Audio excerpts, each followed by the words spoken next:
Welcome to Cranky Live, the show where bold minds meet real talk. This isn't your average sports or news show. It's where we break down sports, culture, and controversy with facts, fire, and fearless honesty. Here, truth cuts through the noise, and hype gets exposed. From football to track and field, from world issues to local debates, we ask the tough questions, speak without fear, and go deeper than the headlines. We don't follow the crowd, we set the trend. While others recycle the same tired takes, we bring fresh insight, unfiltered analysis, and bold perspectives. No echo chambers, no puppet talk, just real conversation for people who think for themselves. Listen with your brain, not just your ears. Think critically, question boldly, and speak freely. This is Cranky Live, where reason rules the mic and truth always win. Come on, let's get into it. Good afternoon. Welcome to the Balanced View and Cranky Live Watchalong for Atlético Madrid versus Arsenal. I should have flipped that since I'm the Arsenal fan. You know what? I'm going to change my background too. Jamaica in my background. We're not talking about Jamaica today. So I'm going to change my background right in the middle of the stream and just go strictly Arsenal.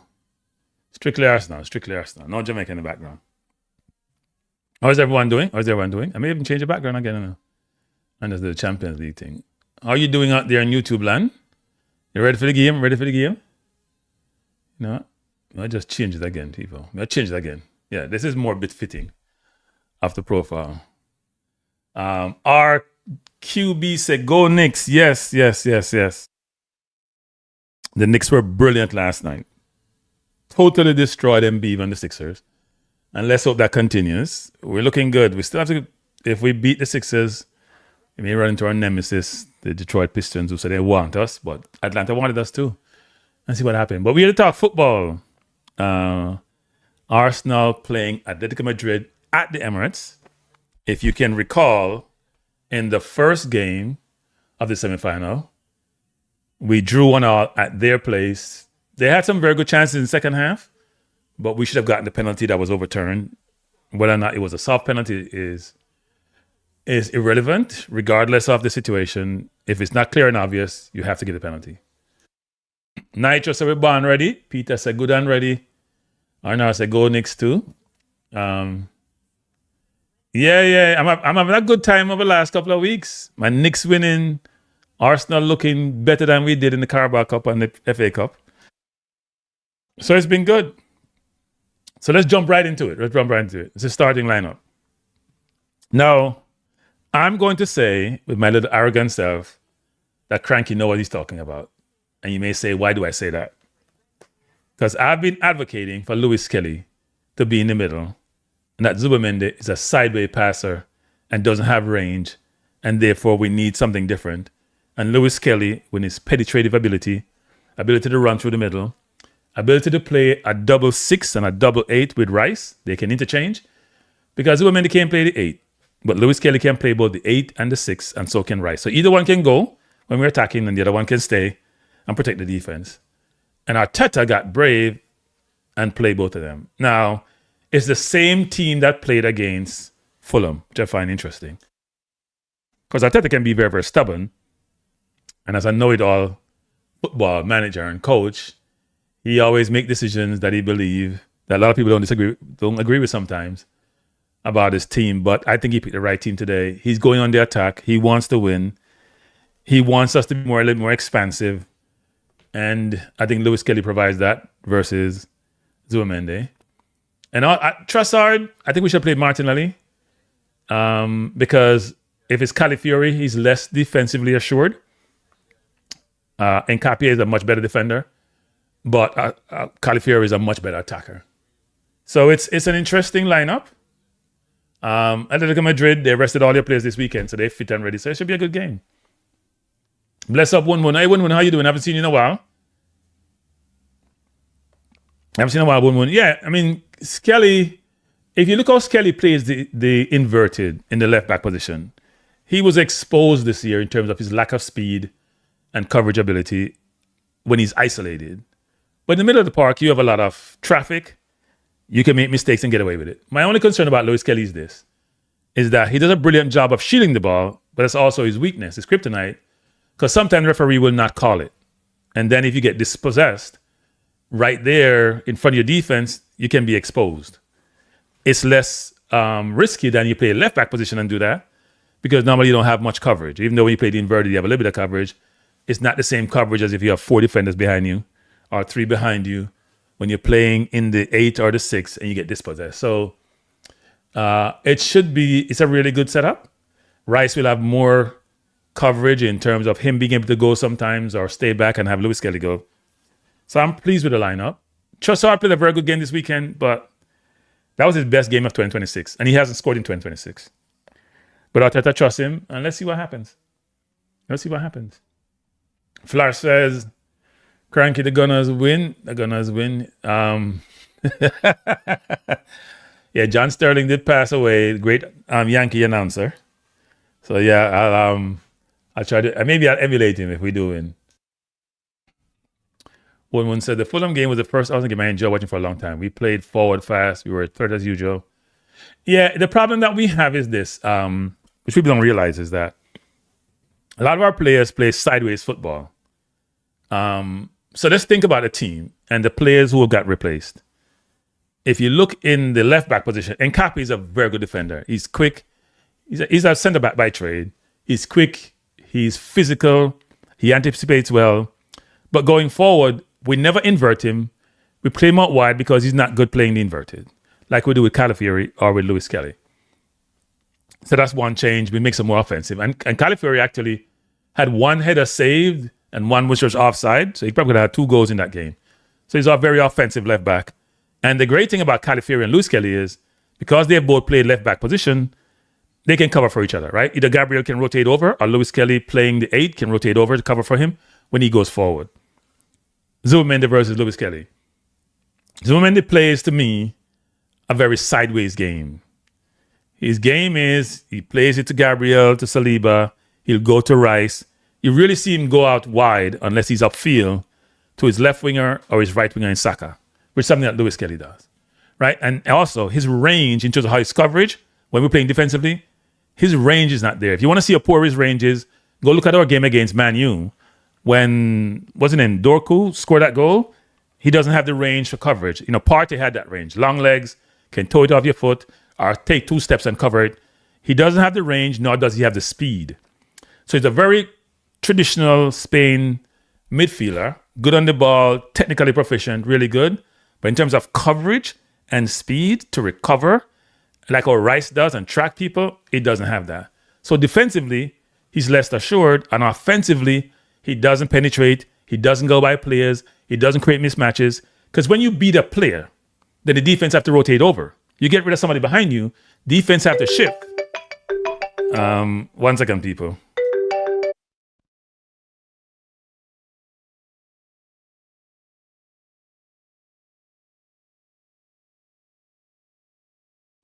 Sorry about that, people. That was a more personal call, so I couldn't put it on the stream.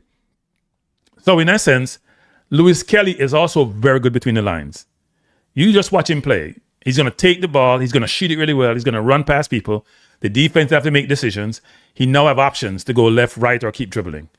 Zubimendi doesn't do that. He plays it very, very safe. And Lewis Kelly can also pass the ball between the lines.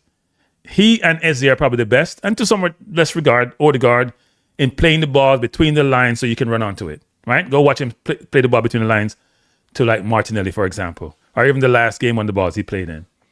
And then we go to Odegaard. Odegaard does a good job of controlling the tempo of the game and sometimes too much. He always wants to touch the ball. But Odegaard doesn't run by people. Odegaard is not really splitting the defense. He has the ability. He doesn't do that really well. He's become what I call a comfort player.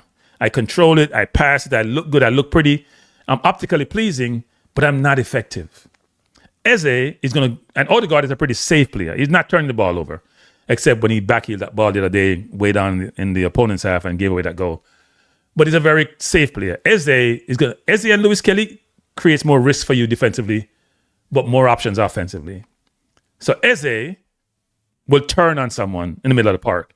He'll make the pass he made to Gokares the other day. Go look at that pass, people, where Gokares got the ball down the line and played inside the Saka to score. That pass, no normal, people. Trust me. Go look at that pass again. He made a pass one time when Gokares was still in the middle, hadn't made his move totally yet. Anticipate him going there. He point for it, at the eye test, gave him the ball down the line, which then the defense is now spread out because it's 2 against 1 and Saka running off them, allow him to get behind the defense and score. So you have a very creative play. And Eze, has been said a number of times now, more recently, has scored the most goals from outside the box in the Premier League since 2022. That's over a 4-year period. Imagine a 10 doing that. Normally it's a center forward, maybe even a winger like a Salah. But he scored the most goals from outside the box. So he's lethal from outside the box, outside the 18. And also he's a very creative passer. He's going to take some risks, going to turn the ball over, but he's further upfield, so you can afford to take that risk. So if you think about Eze for Odegaard, Lewis Kelly for Zubamende, and Calafiori for Nkape, you can understand why it's a much more offensive team. Now, Trossard versus Martinelli, my problem with Trossard is he turns back too much. He has not been in form. He played brilliantly this weekend, yes, but overall his game has degraded over the last 4 or 5 months. He hasn't scored a goal in 2026, and he may have 1 or 2 assists. But Arteta loves him. I mean, he does sometimes beat his man more than Martinelli does. What I like about Martinelli is if you're playing without Calafiori, who's left defensively assured, then what happens is you want a winger who's going to work his socks off and cover, and Martinelli doesn't stop running. You can bring him on second half, but I am fine with the change. I'm fine with the team. Obviously, Gokares scored this weekend, scored 2, had an assist. He's very confident. He's very comfortable. He's very physical. We need him and Eze to link up. And now with Saka in the team, who is totally different from Madueke. Saka's biggest attribute is his brain and how he makes decisions. It's not just he has a good left foot or he can sometimes goes by a man, because Saka is not the fastest player. He's very thoughtful about how he plays football. Normally he cuts in, and he has been out of form for most of this season. I think he has about, 6 goals now in the Premier League because he scored this weekend.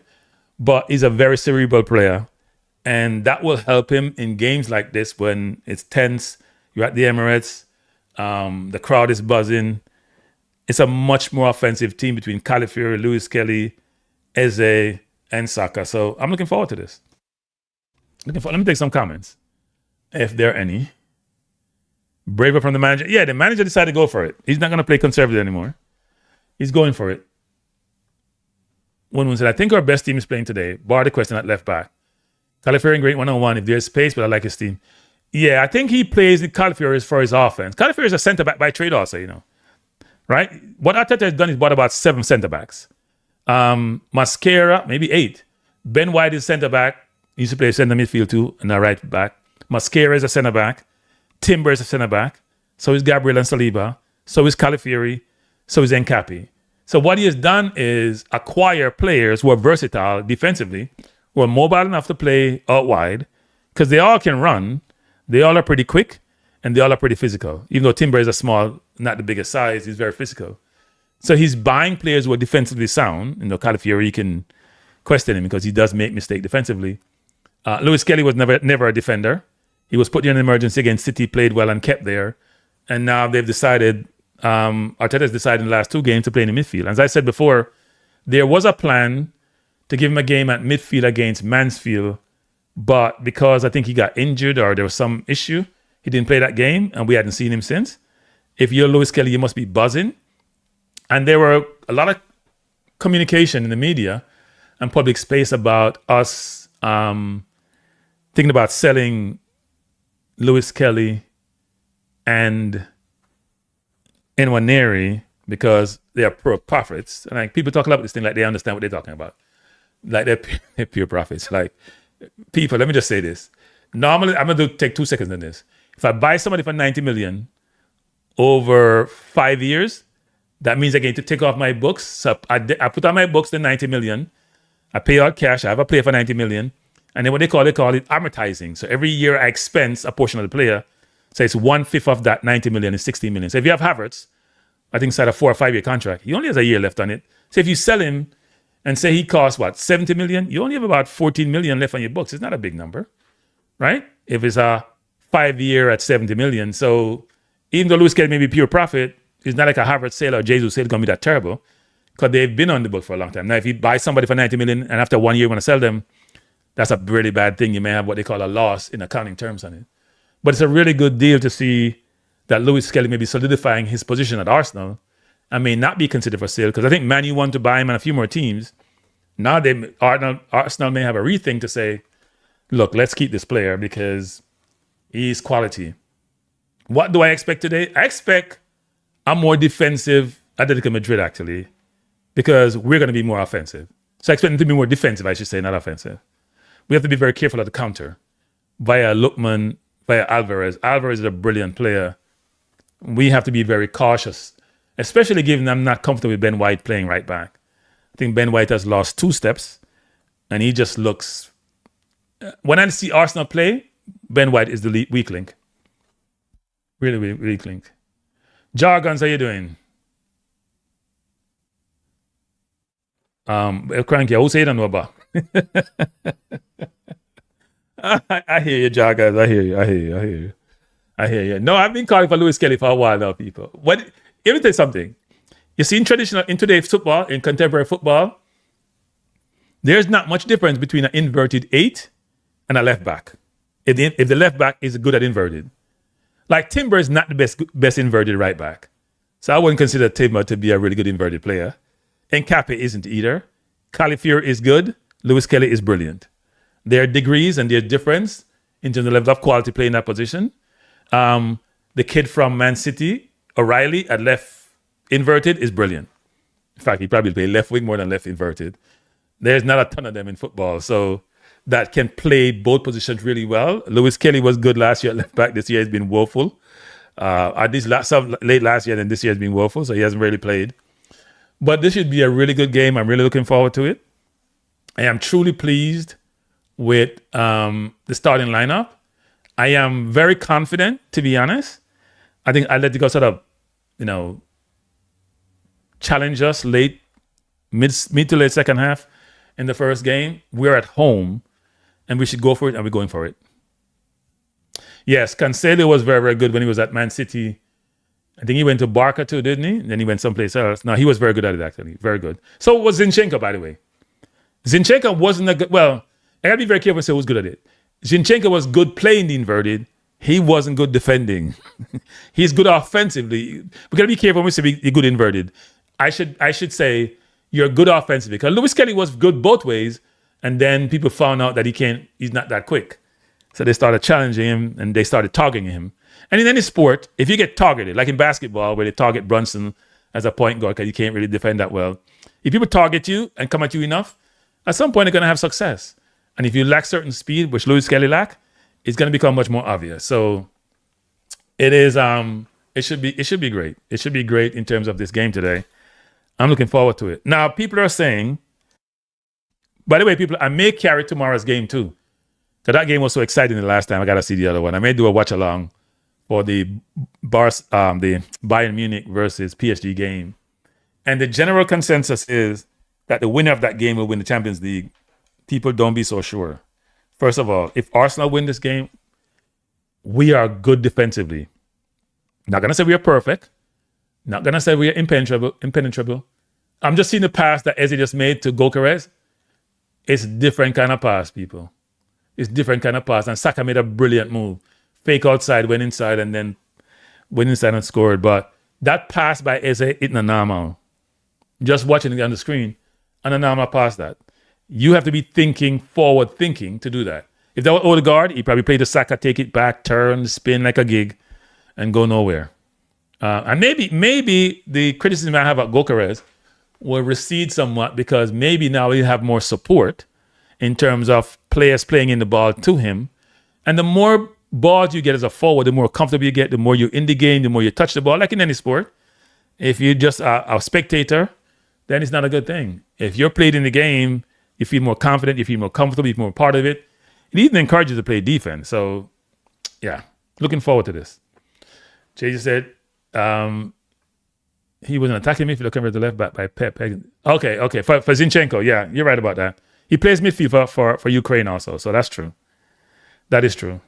And then when City was that good, you really didn't get the ball anyway. So they could take risk with certain players because they played a full court press. They pressed way up the field. You didn't get a chance to play on the ball. So your defensive deficiency at left and right back could be mitigated by how much they press and how good they cover. He didn't have that protection on Arsenal, and we saw the result of that.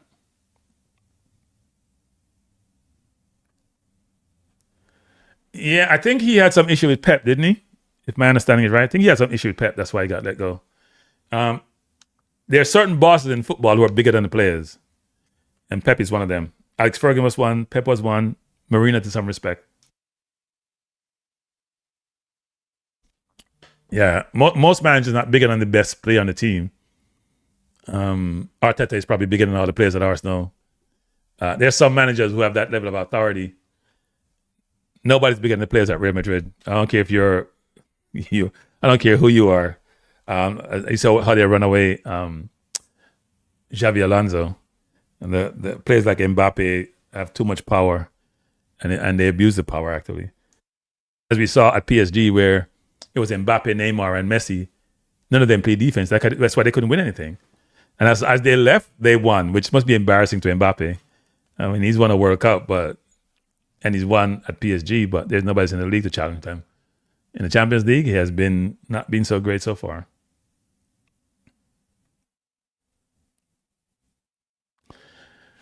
Yeah, it is true that Pep allows players to leave, actually. Pep believes everybody's replaceable except him. That's the way I look at it. What we say, Pep ain't a great man manager. If you follow up with him, you're gone. Yeah, but he can afford to be that way because he has unlimited resources to replenish the players, right? And he believes about the system and him versus about the players. So whether you're De Bruyne who wanted to stay, Sterling who may have wanted to stay, all these players who, a lot of them leave because Pep got rid of them. Torre, he got rid of them. Now some have maybe past their prime like De Bruyne, but he doesn't play fool with players. He's just like, bye. I run things. Ask what's his name? From Sweden. Abramovich. Not Abramovich, was a Chelsea owner. Ibrahimovic, actually, the Swedish striker. Ask Eto, the striker from Cameroon. They'll give you stories about Pep. Pep told Eto, Pep got rid of Eto.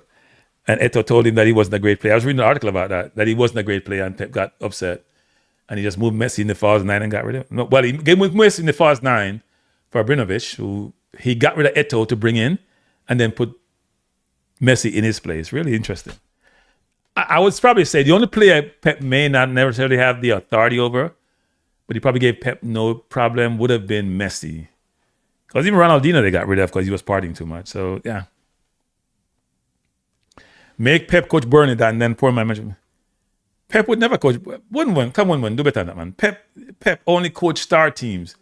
People think about who Pep coached. So he came to the Barcelona academy system where he was coach of what? The academy and B teams.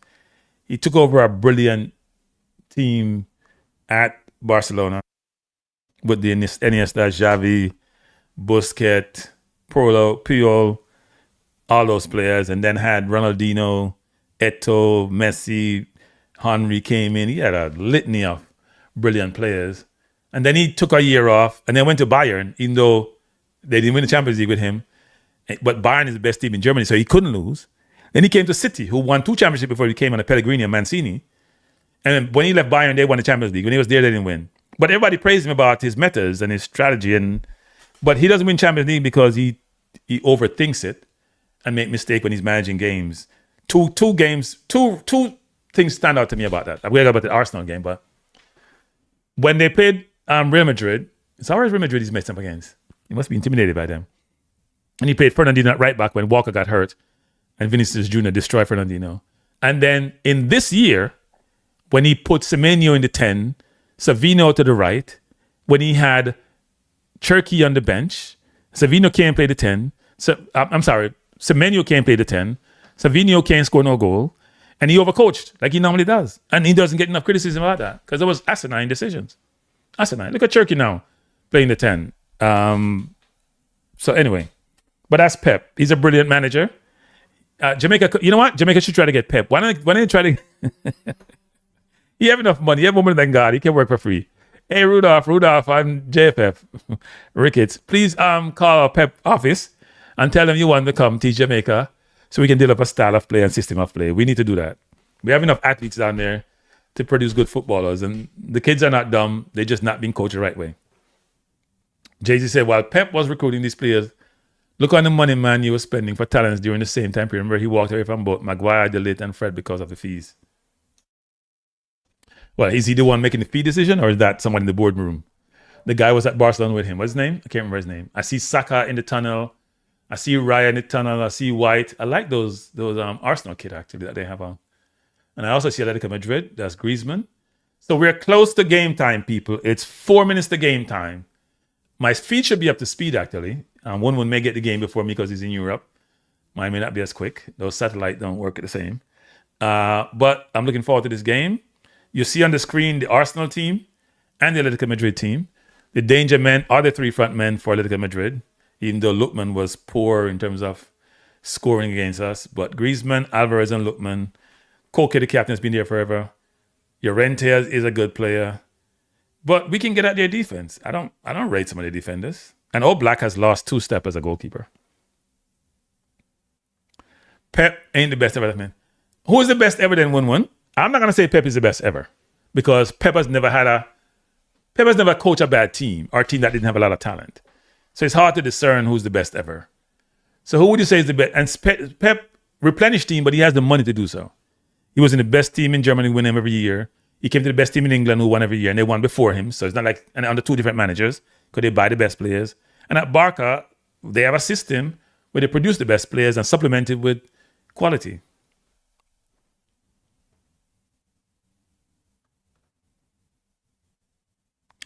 So 1-1 says excited about the game. Well, because you believe that we are a better team 1-1. That's why. And we have a very offensive team on the field, and people love offensive teams. And the Emirates must be rocking.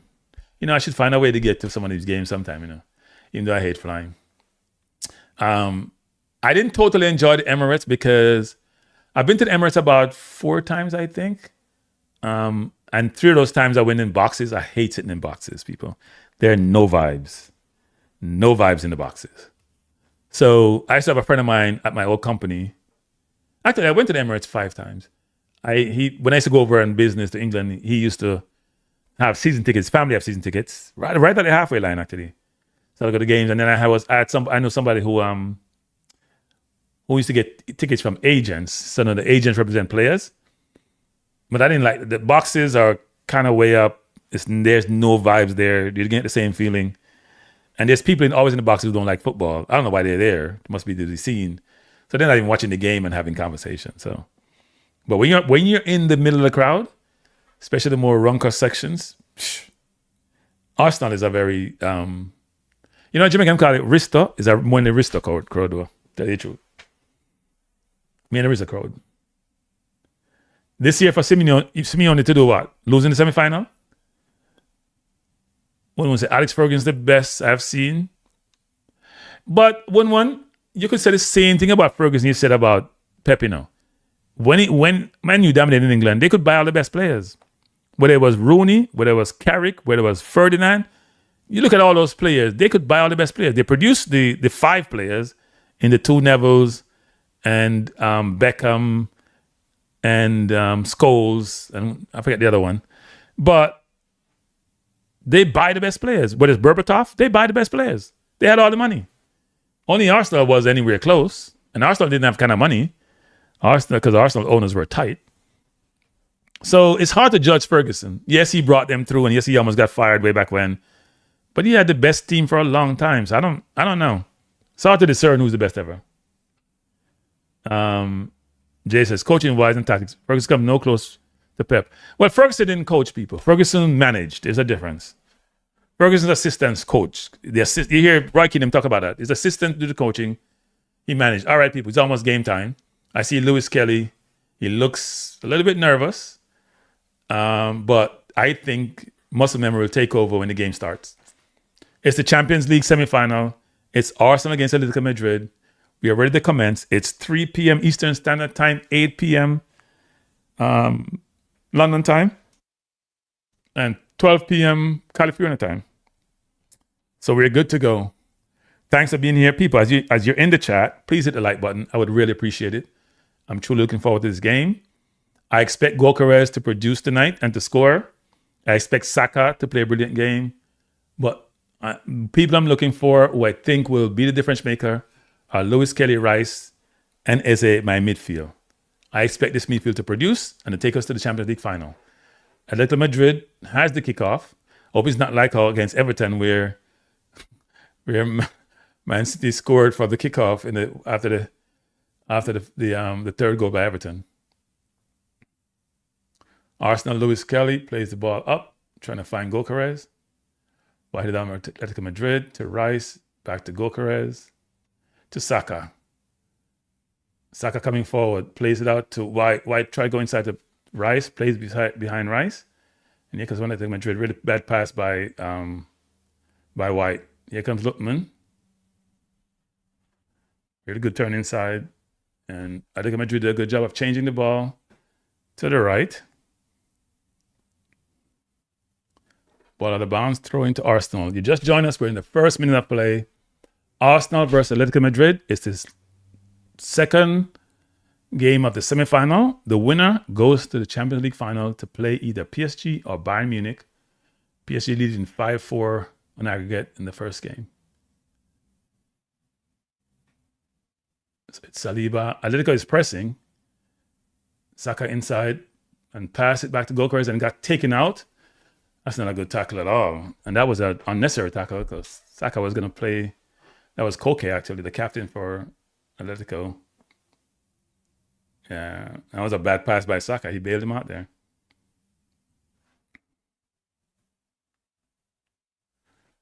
Trossard looking for a pass. Doesn't have one. He's going to... Calafiori is going all the way behind the defense.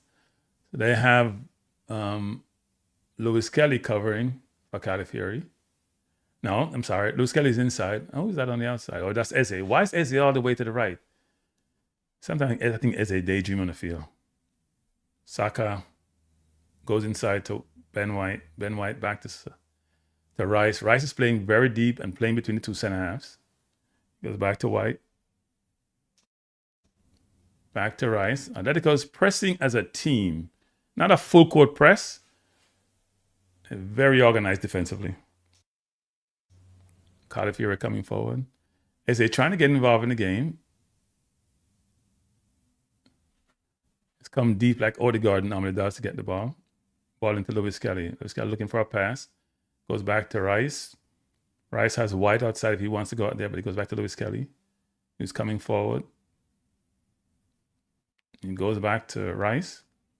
Just moving the ball around, trying to find space in between the lines, between the defense, or behind the defense, I should say.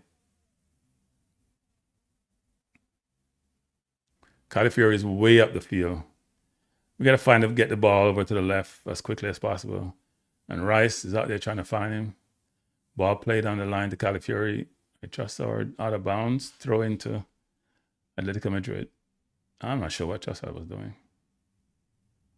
That's the one starting player I'm iffy about.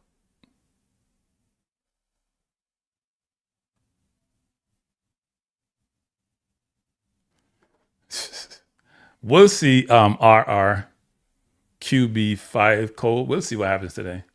I'm predicting a win for Arsenal. I think Atletico will struggle in this game. We're in the 4th minute of play. Score tied at 0.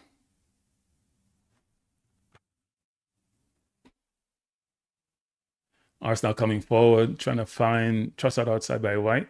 Good run by Trossard, won the ball back. Ball out of bounds, throw into Arsenal. Good play by Trossard to win that ball back from Atletico.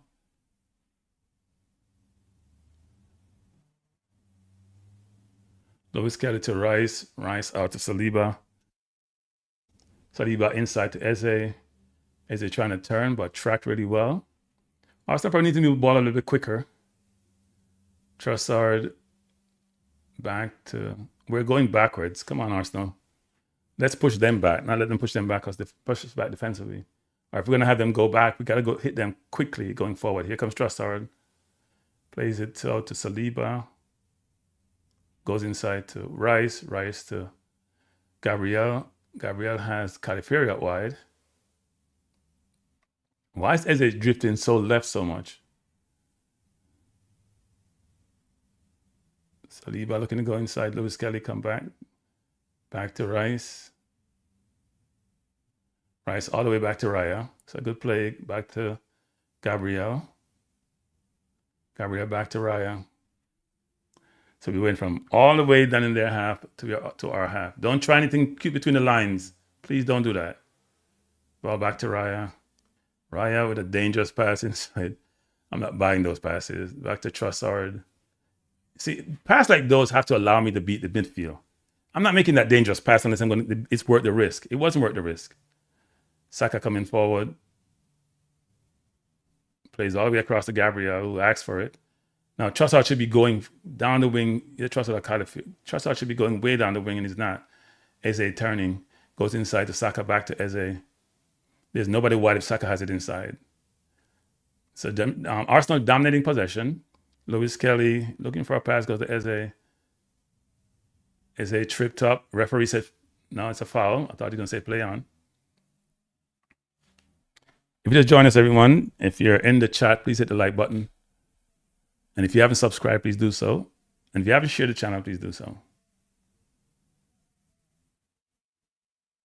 We got to be careful with that when Eze is getting the ball and turning there. If you get dispossessed, there's not much defenders going to be behind him to protect us defensively.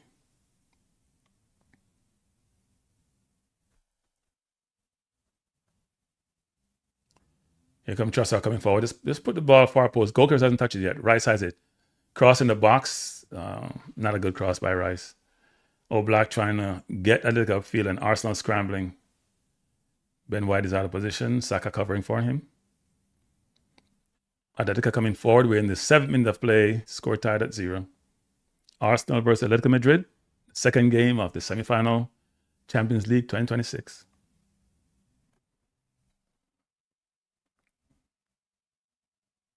Now our press is not organized. We gotta manage our press. Our press is not organized. Atlético coming forward, ball played out, and they're behind the defense. Here comes Atlético. Oh, that was close, actually. That was Alvarez. Wow. He got behind the defense. It was a really good cross. Nobody was covering Alvarez. And that was supposed to be Rice, and Rice got caught flat-footed. Alvarez could have scored. Saliba came across. I think Califieri was taken down in the box on that cross, actually. That probably should have been a penalty, actually. Here comes Lewis Kelly coming forward. Good ball out to Saka. Trying to beat his man, out of bounds, throwing. I don't know how referee do this nowadays. People getting grabbed in the box, getting pulled down, and nothing happens. It's really interesting.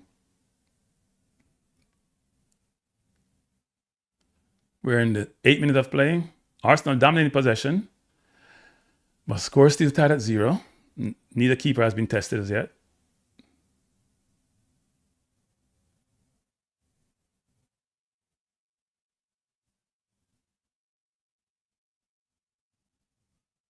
Sometimes we give the ball to a player in a position where we shouldn't.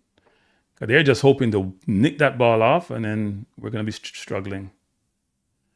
It's White coming forward into Saka to Eze. Back to Eze, Califieri, who shoots instead of going wide to Trossard, who's not happy. He wasn't in a position to shoot there. Califieri went for glory. Should have played out wide to Saka. It's a really good play out by Raya when the Saka to Eze. Eze had a bad first touch, but played out with Califieri, who should just have rushed to the defense and then give Trossard. That shot was too far out. That's not in your repertoire, Califieri. You need to be closer to the box. All you had to do was take 1 or 2 dribble and play this. Let defense make a decision. Isolate Trossard one-on-one, forces the center half to come to him, but he didn't do that.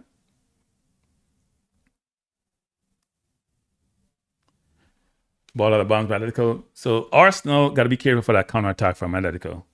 They're playing possum. They're not truly attacking us. The press is a little bit subtle. When they press us, when we're trying to play out, They're just having enough men there to nick it off and then put us in trouble. And Raya got to be very careful about that. Ball played to Rice. Rice coming forward. Rice go all the way across to Saliba. Saliba to White. White back to Saliba. Saliba inside to Lewis Kelly. We get dispossessed. I'm always concerned about that. That's not the risk to take. It's a bad ball to give to Lewis Kelly. That's not the risk to take in that position. That's Saliba's fault. You cannot make that pass. And I know Lewis Kelly like to shield the ball, and that's always going to happen, right? He's going to get shielded and dispossessed. He's been held, but it doesn't matter. The referee, he's not going to always get it in Europe. He's not going to always get it. He likes to shield, and that's what I'm talking about. You're shielding for the defense. He turned over, and that's what he just did a while ago. That's trouble. But Saliba cannot give him that ball. Because the only way he can do that ball is give it back. And Lewis Kelly probably should give it back to him, but I don't think you should do that. That's not a good ball. There got to be time, space, distance, awareness, and I think Saliba missed 2 of those things. Free kick to Atlético Madrid. A little bit probably too far out to shoot that goal. We're going to try over the top. They're trying something different, and they ball play too far. Calafiori with it has a chance to play it out. Does, but it goes straight to Atletico. They're coming forward again.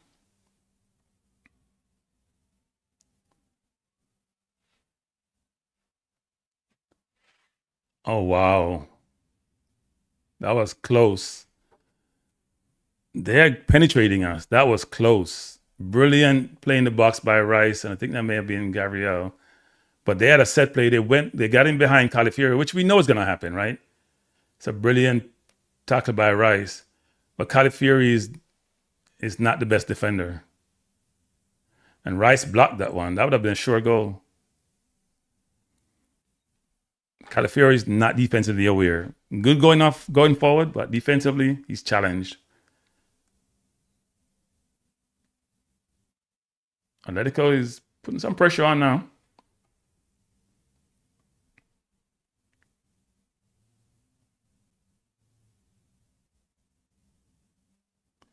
Ball play back to Raya. Goes inside to Saliba. Back to Rice. Trying to go long. To Gokares, controls well. Plays it to Rice. To White, try to go inside, and White turned over again. White passing ain't working. He should just chip the ball in the air a little bit to beat the defender, and he tried to play it flat. There was no room there for that pass. We have to increase the press. Our press is not good enough. And SA need to get into the game.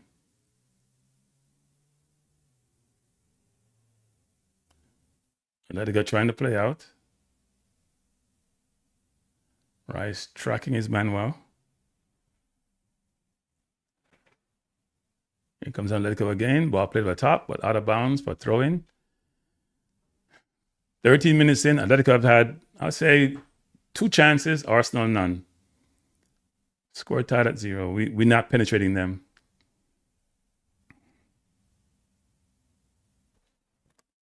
We have had more possession. They have been more dangerous.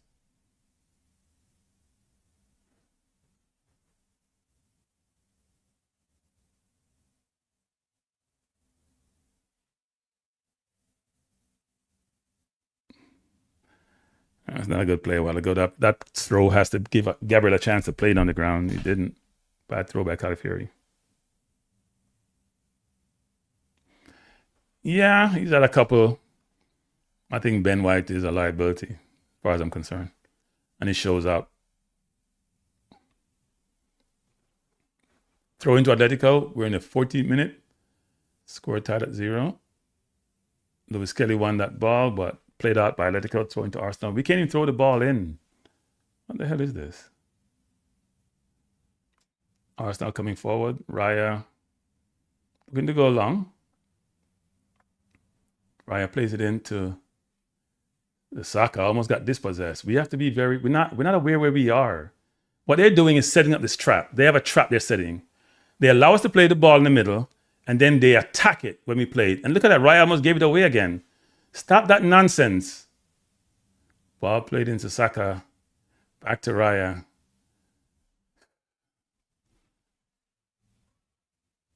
Walter Trossard. All the way back. They're now pressing us vigorously.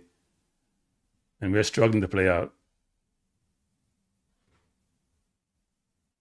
We're not struggling to play out. The press is becoming more aggressive, and we're not handling it well.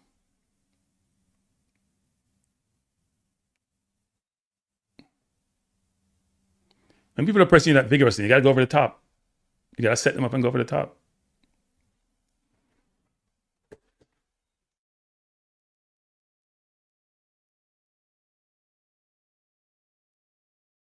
Lewis Kelly coming forward into Eze. Eze goes back. We're going back too much. Back to Rice, back to Saliba. The press is bothering us. Lewis Kelly with a brilliant ball into Trossard. Back to Eze.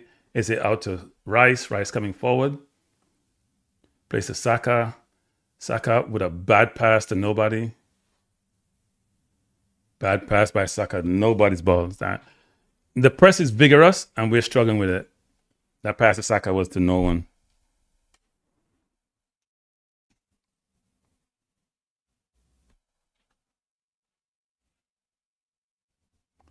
Atletico coming forward again. Trossard with the ball.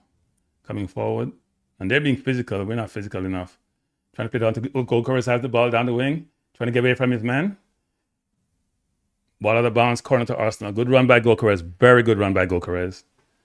That's what it is. If somebody's pressing you that high, that means the center backs have to be isolated on center forward. So you got to get the ball. He's got to move down the wing. You get the ball to him. And all bets are off. Come Arsenal, put away one of these set pieces. We have struggled to break them down. Really, really struggle. They've been more physical, more hungry, playing with more urgency. We seem to be just walking through things. We gotta look for Atletico though. They're always holding in the box. So if you hold somebody while the ball's in the air, that should be a penalty. So let's see what happens.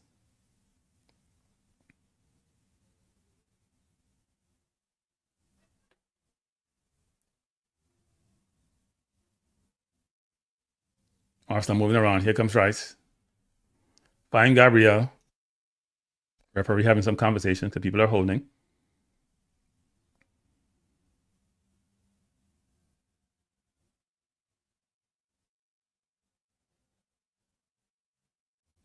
Corner play out by the Saka. Poor by Saka. Poor. He could have controlled that ball. He's trying to just play it back in. If he controls that ball, I mean, it was a little bit too high. But if he controls it, he has time. There's nobody there, right? If he takes it down, he can duck right and then try to go left and shoot the goal. He's trying to, I'm not sure what he's doing. He's trying to, like he's playing it in, but to nobody. Bad decision by Saka. He's got to control that ball. Arsenal trying to press, and Oblak goes long. Good head, ball out to White. And Lookman chasing him. White down the line to Saka. Saka plays at Saliba. Should move it quick. Take too long, get Gabriel. Should be first time pass to Gabriel. Gabriel to Lewis Kelly. Look at, not a good pass by Gabriel to Lewis Kelly. What's he going to do with that, Gabriel, except give it back to you? That makes no pass, makes no sense. Lewis Kelly in between the line, trying to come forward. Plays a good job placing it to Rice. Rice out to Saka. Saka beats his man. Try to beat his man. Ball back to White. You can go across field to Gabriel. Gabriel goes wide to Trossard, to Scotty Fury. Back to Trossard. Goes to Lewis Kelly. And Declan Rice is way up the field. Lewis Kelly goes wide to Trossard. Trossard just put the ball in the box. Goalkeepers need to go far post. We're not moving right in the box.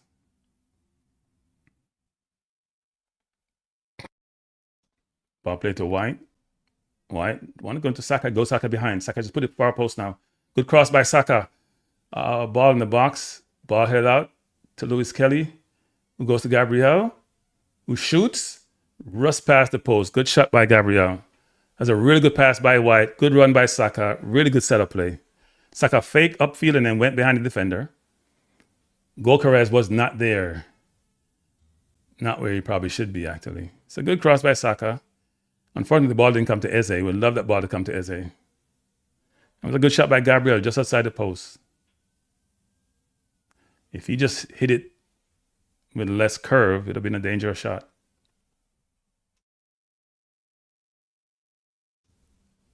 Turned out to be pretty harmless. Here comes Arsenal again. Eze dispossessed.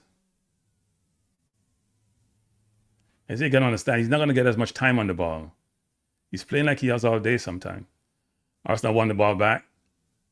White trying to go along to Saka, not the best ball. And here comes Atletico.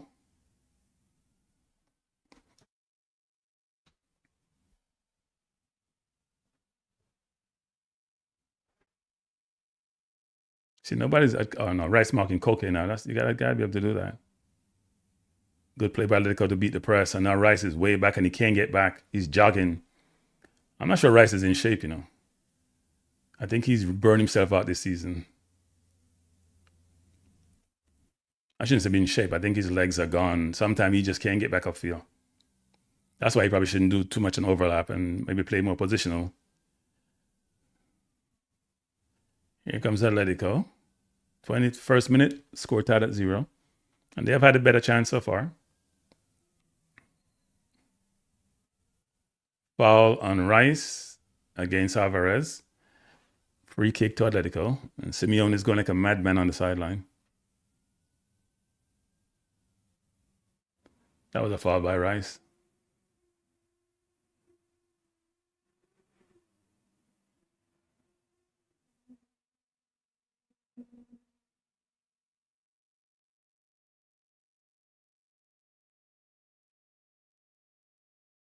Here comes Atletico. Lookman again, White. Lookman goes inside. Oh, poor pass by Atletico. Ball play back by Rice to Raya, trying to find Gokares down the wing. Good shield by Gokares, holding up the ball really well. Plays the ball into Eze. Eze back to Gokares. Saka coming forward to help. Saka just go on the wide outside. Gokares want to go to Saka.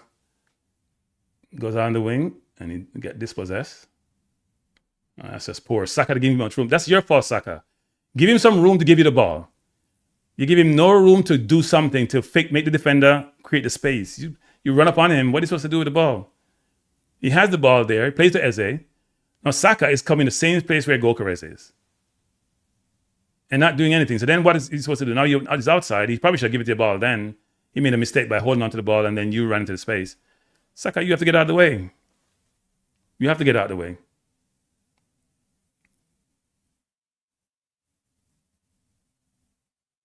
We're in the 22nd minute of play.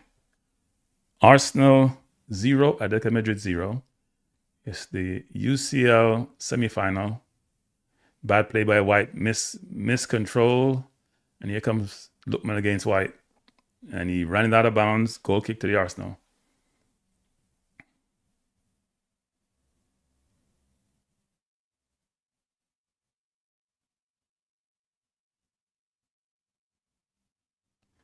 I don't like how we're playing the ball out. I just feel like we're going to give away a goal playing out from the back. Just go long. The press is too much for us. We're not handling the press well. You have to know when to, you know what, change things. The ball, what a horrible kick out by Raya. What a horrible kick out. If you're going to kick the ball out to the middle, you got to lean back, Raya. You can't lay over the ball and kick it. It's going to go down if you stay up of it. I don't know what we're trying to do. Play the ball down the line in the air to Gokares. Let him go fight for it. You're not playing out well. Don't take that risk. It's not worth it. Atletico coming forward. Califerro controls, looking for a pass. Plays it into Rice. Rice coming forward. This doesn't get any help from Trossard. Rice beat his man brilliantly. Down the line, Rice is in the box.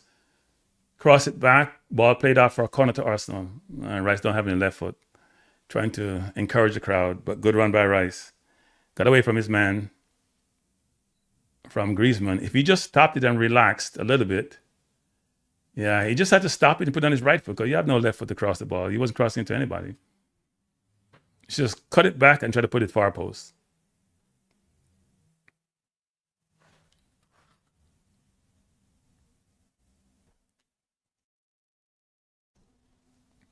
Corner to Arsenal, taken by Rice. I haven't seen Gabriel get a head on the ball in a while. He's getting double teamed. We need 3 people at the back post. 1 needs to stay and 2 go in the middle when we cross this ball. Here comes the goal kick. The kick, they played short.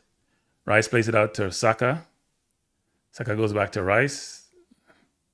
Rice out to Eze. Eze down the line to Lewis Kelly. Shield brilliantly. And he crossed across the goal and there's nobody there. Wow.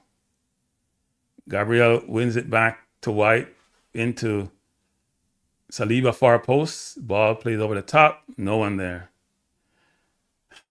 That was a chance. Luis Kelly was brilliant. Shield Alvarez brilliantly. Almost pushed him down the box. Holding on to him. He had no pass. There was nobody there. And he was trying to go to goal because nobody's in the box. Where's Gokares? You got to get yourself in there, Gokares. You have to be in there with the defenders. He has no room there. You got to go in there. Something will ricochet. They get nervous. Gokares is standing back. There are 3 defenders there with Luis Kelly. Nobody's standing in the spot to get the cross. So Arsenal doing more short corners nowadays. It worked against Newcastle. Arsenal coming forward. Ball played by Saliba to White. Trying to go over the top to Saka. But Oblak is there. Good attempt by White. Pass was on. But there are a couple coverages there.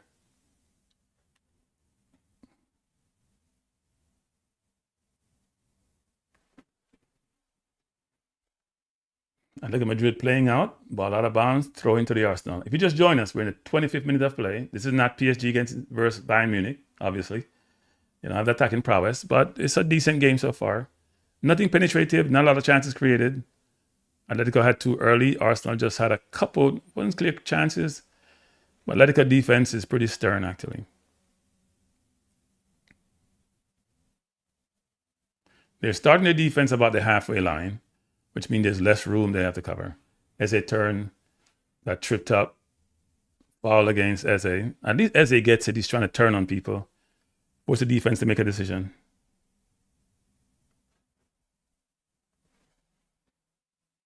I have no idea. And he's going to give away a goal, trust me, playing that way. Ball into Gokares, dispossess. Sometimes we don't know who we're giving the ball to. I got to give some person the ball who can handle those difficult passes in tight spaces. That's not Gokares. Here comes Atletico. We're scrambling. Lookman coming forward. So it's Ruggeri, Lookman, Griezmann, all on the left side.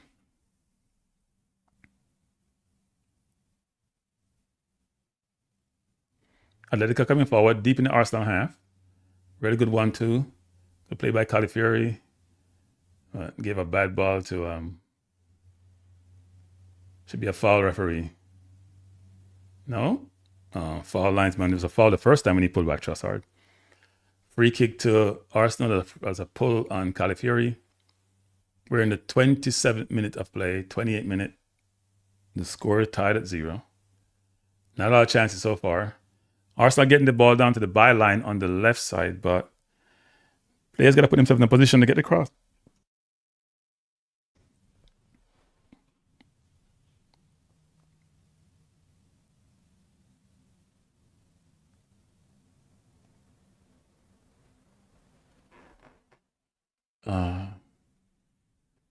Right, take the kick.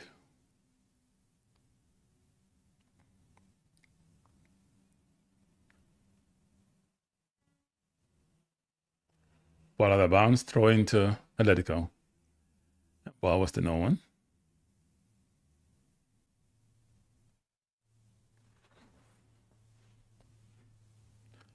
We have to find a better chance. We have to find ways to get Eze in the game, at least in the middle of the half, of their half, to do something with the ball, because we don't have that from any place else right now. Califieri fell.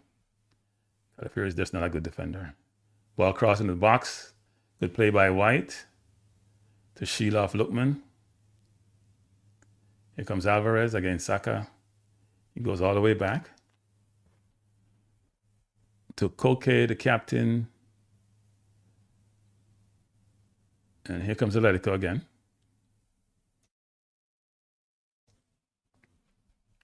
I thought we'd be more dominant in this game when we're not. We made them look like a better team than they are.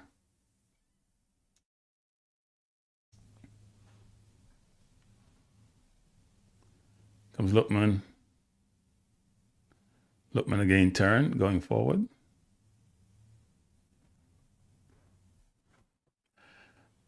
So when they attack, they have 3 at the back. And when they defend, it's sort of almost like 5. Arsenal trying to pressure, good pressure by White. If Saka had moved right there, he would have won that ball, but Saka stood flat-footed. Good pressure by Rice, but Saka just wasn't ready for that. Look how easily they beat our press as they other position. Here comes Atletico. We are scrambling. They have numbers. It's 4 against 5. They have numbers. This is dangerous. Ball blocked. Picked up by Saka. That was dangerous a while ago. It was an offside against Atletico. When they attack quick. They attack with numbers. We're not marking it well when they're attacking. We're all over the place. Look how easy that ball came in to, was that Griezmann? Look how easily. And the player wasn't really offside, actually. I think Ben White was keeping him on. It's a bad call by the linesman. I think Ben White was keeping him on.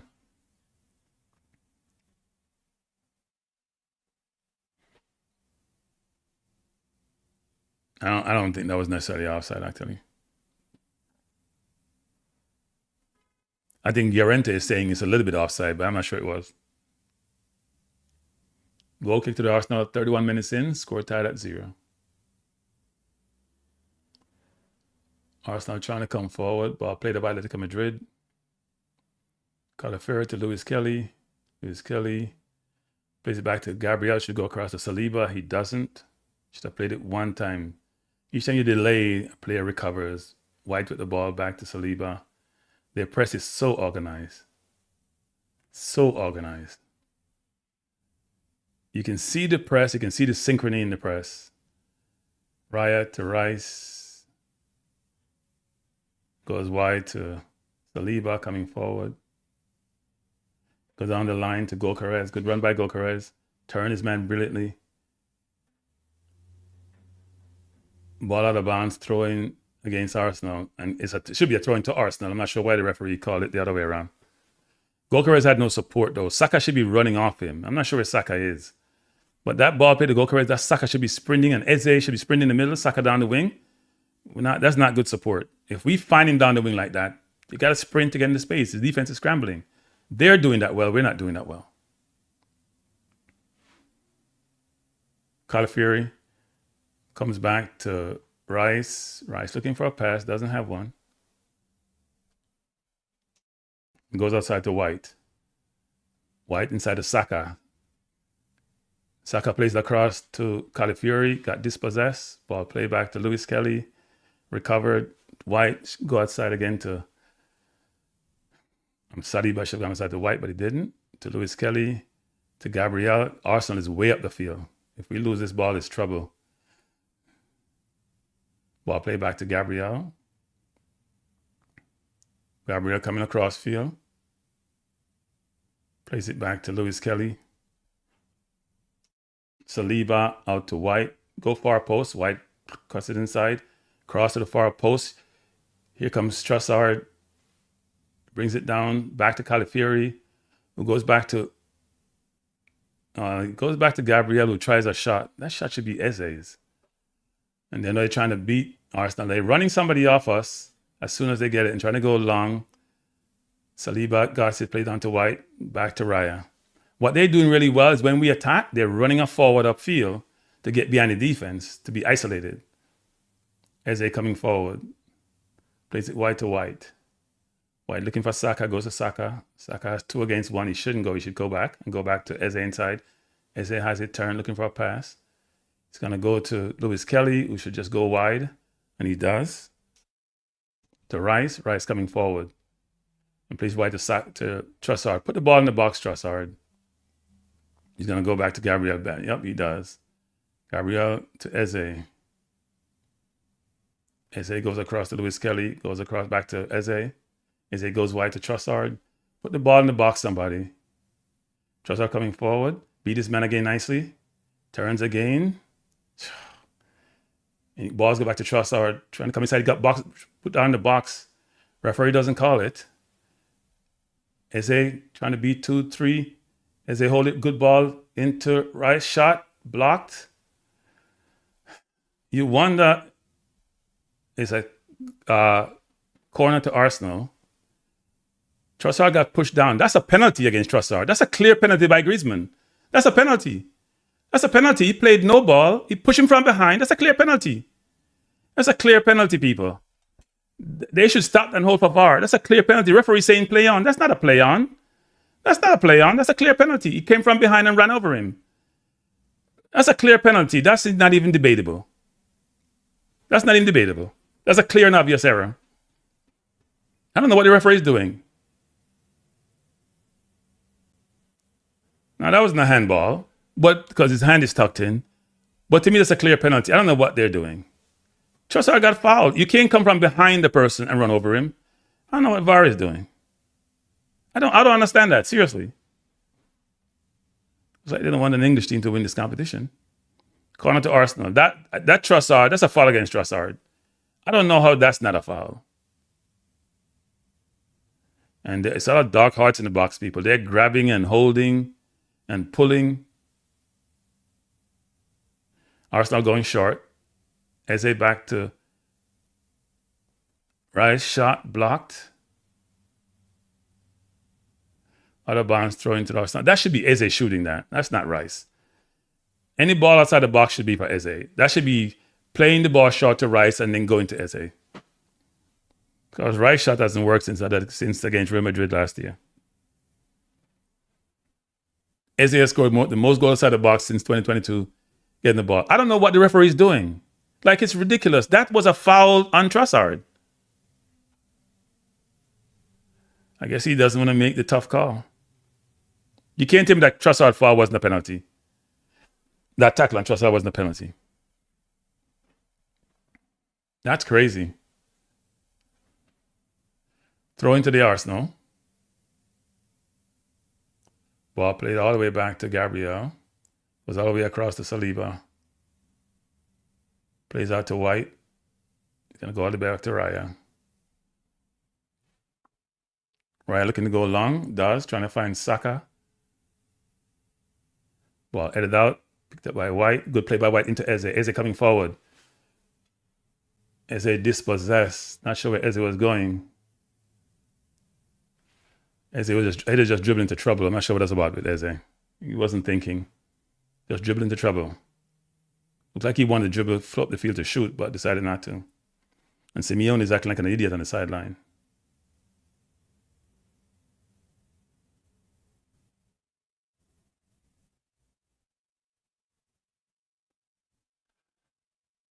Califieri something on me the smartest move defensively.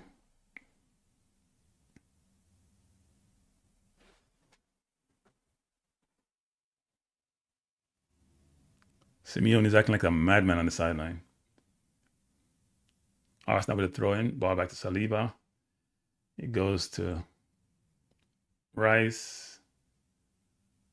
Rice should just come back to Saliba so we can go up the field. We're in the 38 minute. Score tied at 0. Arsenal wide to Gabriel. Inside to Lewis Kelly. Lewis Kelly plays it wide to Trossard. Trossard trying to turn and just goes around and circling up at the same place. He likes to do that. Likes to hold on to the ball. Likes to caress the ball. Ball player with Saliba. Saliba coming forward. Eze asking for it. Saliba to Eze. Eze back to Saliba. Saliba goes back to White, to Rice, to Gabriel. Trying to go over the top, trying to find White. Saka. Here comes bad pass by Lookman. Ball to Trossard, trying to play it down the ring to Gyökeres. Doesn't have a pass inside.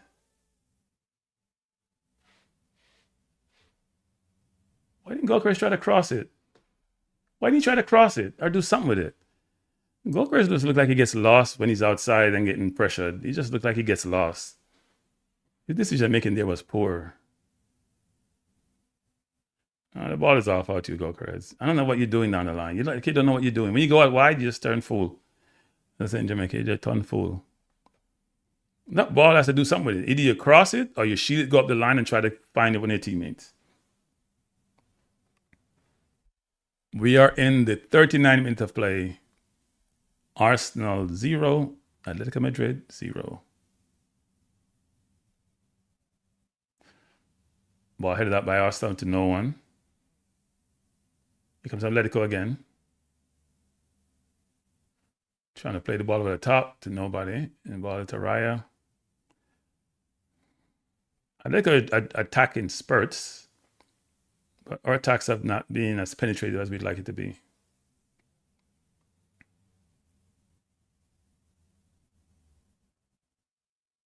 Here comes Rice. Rice to Calafiori.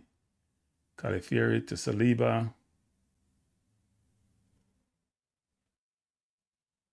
Saliba with a horrible pass to Saka. Horrible.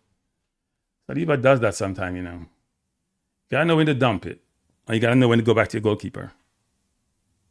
He tries the cutest pass sometime and it doesn't work. And the press can be very vigorous. Ball play back to Raya.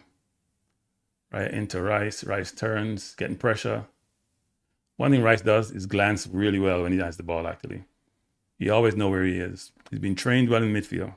You get it, you figure out where you are, then you make a move, even before you get the ball.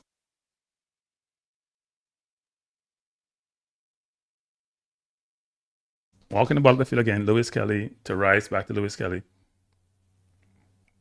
Rice trying to go wide to White. Headed down, good ball to Saka. Saka, 3 men around him. White, back to Eze, back to White, back to Eze. Oh. Wow, good defending by Atletico. They're working really hard. But good play by White to Eze. Eze played a really good ball to White. White tried to find Eze back, but the defense was there.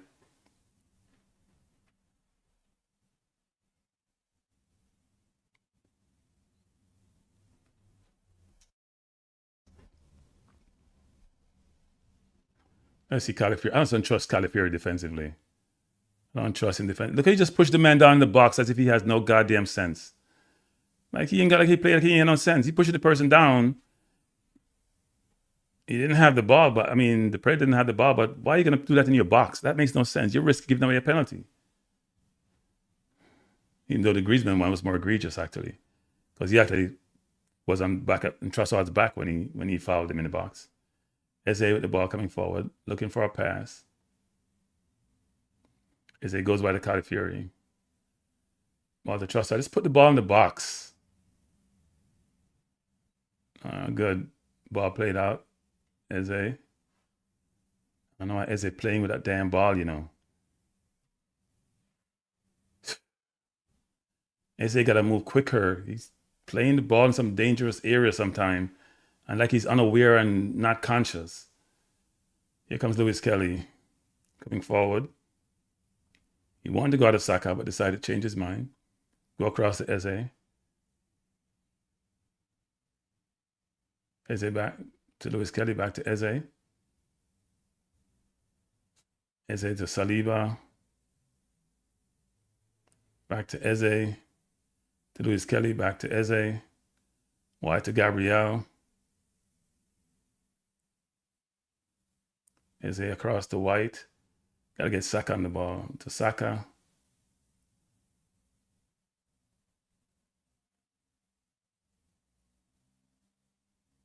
Saka goes to Gabriel. Goes back to Saliba. That defense is tight. Back to Saka. Turns.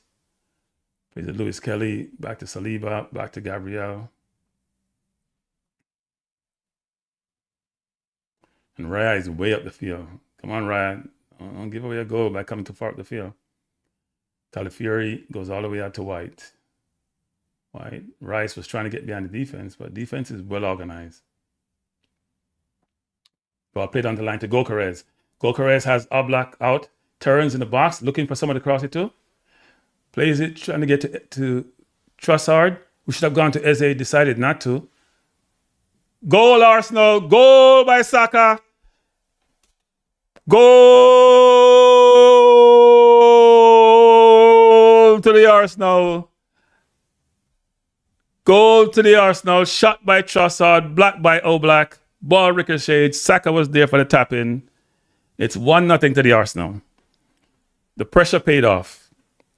Atletico's defense is very good, but Arsenal was relentless in their pressure. relentless with the pressure. Atletico playing counter-attacking football, not even transition football, counter-attacking. But a good goal by Arsenal. We got to be very careful, though, in terms of how many men we have up the field, because that ball that Eze almost lost a while ago could have cost us. Good goal by Saka. He was in the right place at the right time to tap it in. So ball down the line to Gyökeres. He was onside. Ball played in by Saliba. Oblak came out. Probably should have stayed in his goal. Gyökeres waited. Tried to find Trossard. Ball headed out to Trossard. He came up and shot. Saka was clearly onside because Griezmann was way back. And he was just there between two defenders to tap it in. They had a lot of defenders there. Just wasn't enough. A good shot by Trossard. Good stop by Oblak, actually. Very good stop. But Saka made no mistake. The ball actually touched a Atletico player, got deflected, and that created Oblak needed to go down and parry it. But Saka was there to tap it in, and he was onside. Mr. Snow said, I need one more goal, then we hold down our back line. Well, if we score one more goal, they got to come out, right?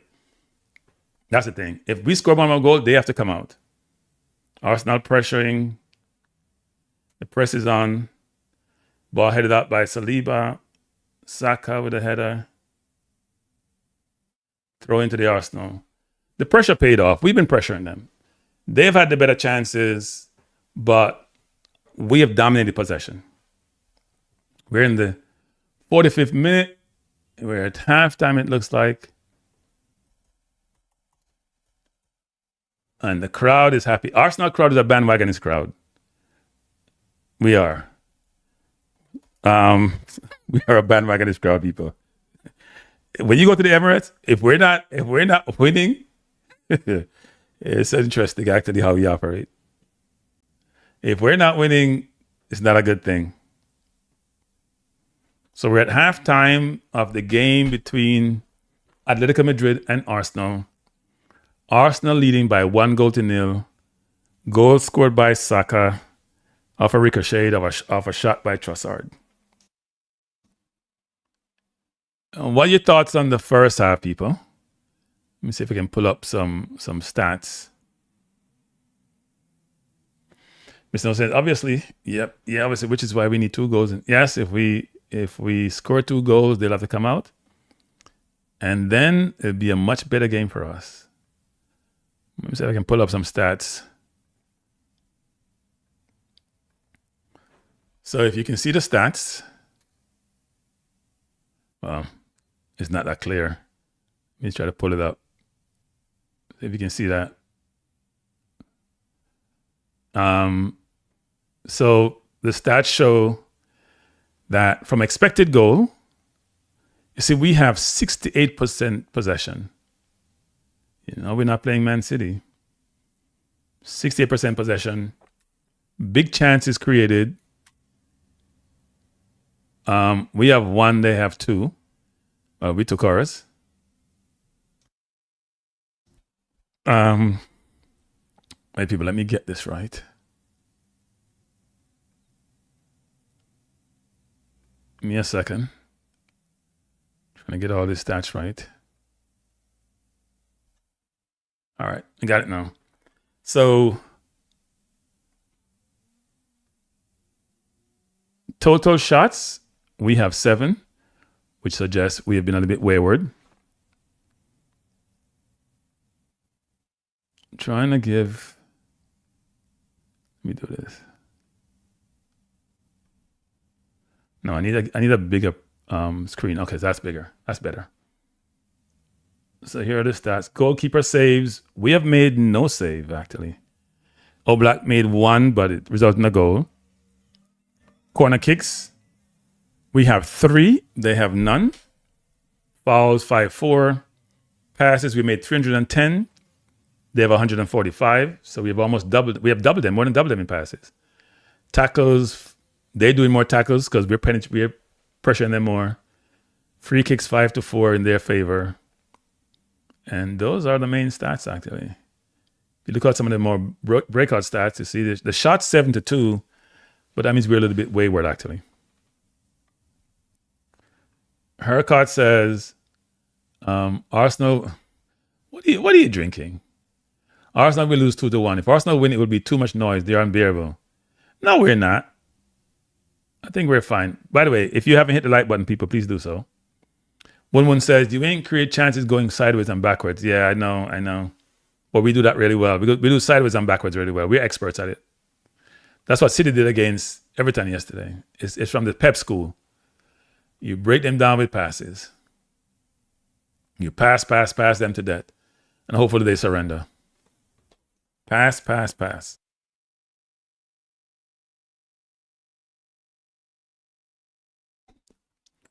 What other stats are here? Not much more. These stats are not. You see the ratings for players? Saka, Saliba, and Rice have the better stats. I think most of them, I haven't seen a big differentiation in terms of who's playing well versus not well for either team, actually. I don't think there's been a standout performance so far, but Saka scored, so he'd get the recognition. One says, our goal is to 2 passes, shot, and follow. Their chances are under 4 passes. 80% of the goals scored from open play in Premier League are 4 passes or less. Well, we make 20 or 30 before we get there. One said, Atletico, PSG, and Bayern are the top 3 scorers in the CL. They all play forward pass. Well, Atletico is not playing a lot of... They play forward pass, and they had a couple chances today. Big chances, actually.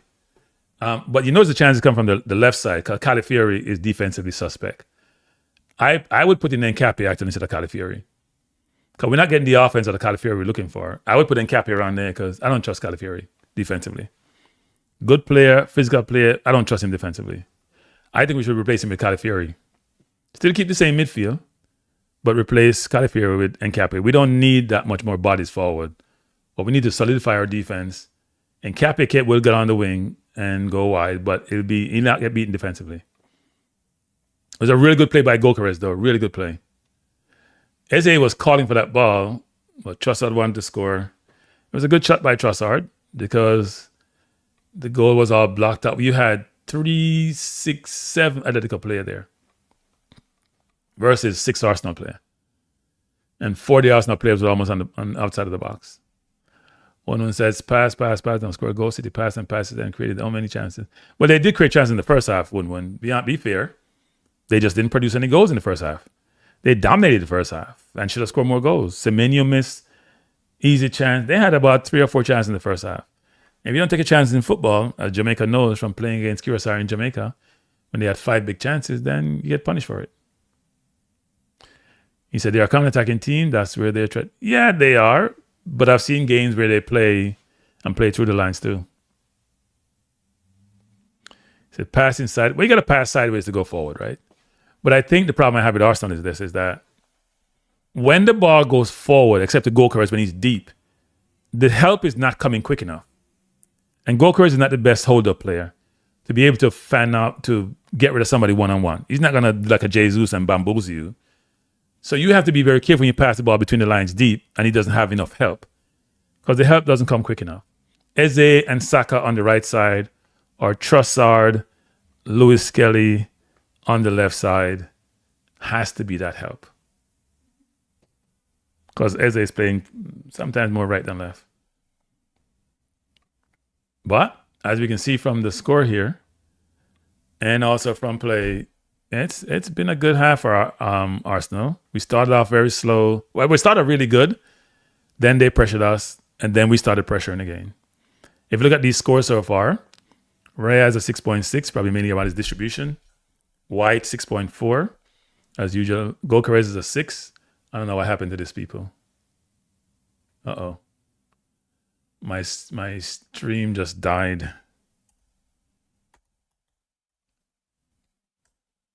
I don't know what happened a while ago. All right, let's go back.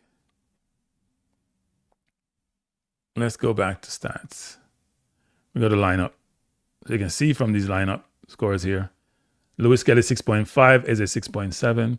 The problem I have with SofaScore and how it scores players is it only can provide the quantitative factors that it captures and then come up with a score It doesn't have the qualitative factors.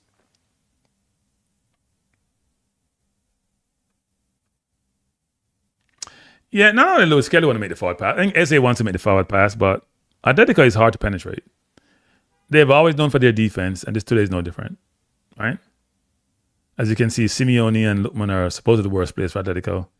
I don't know why you would get Oblak at 6.4. I think he deserves a higher number. It's a brilliant save. His defense got to get that ricochet.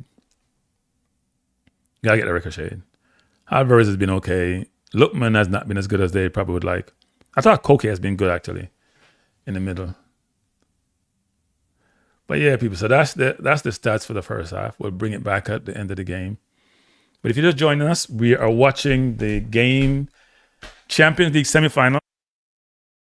Arsenal's not been in the semifinal Champions League forever. We have never won the competition. And this year, if we get to the final, we're going to be underdogs to win. But you got to be in it to win it. That's the thing. But we'll be really being underdogs because the favorite team to win is PSG or Bayern, depending on which one win tomorrow.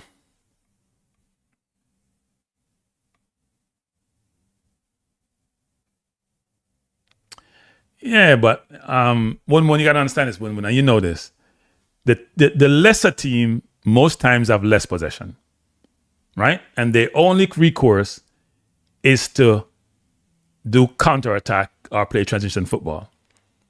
In most football situations, the better team have the better position. That is not debatable. So we can't say possession doesn't mean anything. The question you're alluding to is how do we use possession, right? I'm going to give you an example of a team that possessed the ball really well, but is devastating in transition is PSG. Because what they do is they suck you in. They're trying to go to Nunez, Vitinha, quick, go out to Dewey or Bartola. Well, not even to worry about Bartola, Robert Sheila nowadays, and Dembele's in the middle. So they go wide to Dewey, they go to Varashrela out wide, then they'll come inside to Dembele, or they'll isolate Dembele on the center on the defenders, even if it's two up there, and they'll get the ball in the middle of the park as quickly as possible and get the ball up to him. Because they know they're going to play to their strength. They have speed, they have skill, and those are their devastating weapons. If you want to play position football, they can play position football. But you're right, they get the ball from back to front real quickly. And they have brilliant offensive players. And they can play in tight spaces. So they can afford to play the way they do. Bayern is more surgical in their approach, right? But they have devastating wingers in Diaz and Olises also.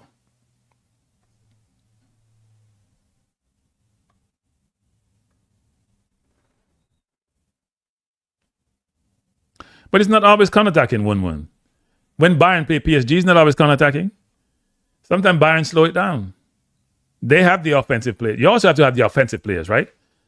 Trossard our forward line ain't got no speed. Saka is not fast. Gokra is not fast. Trossard not fast. We're slow and Eze is not fast. Where get the speed from? Dewey, Bartola, Australia, and Dembele, they're lightning quick. Olise, Diaz. Kane is not quick, but Kane is playing deep and being the facilitator.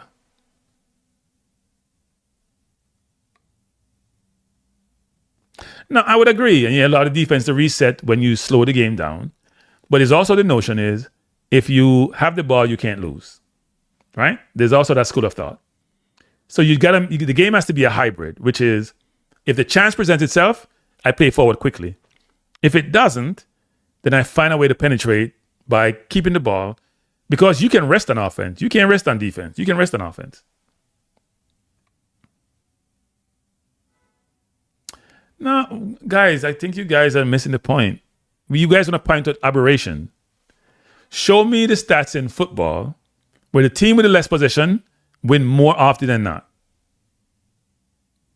Because what you're basically saying is that the teams with less possession normally the ones who win. And it's contrary to that. That's not true.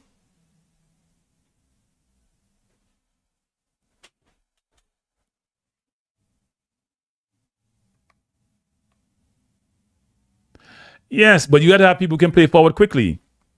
Because play forward quickly means more turnover.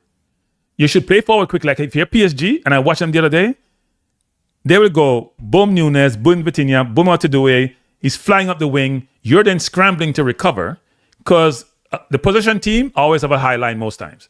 If you possess the ball a lot, you're going to have a high line. So it's easy to play transition against you because there's so many men forward that when you get the ball, if you can get the ball behind the second line of defense or even the first line, you have the whole grass in front of you, right? So it's based on situation and style.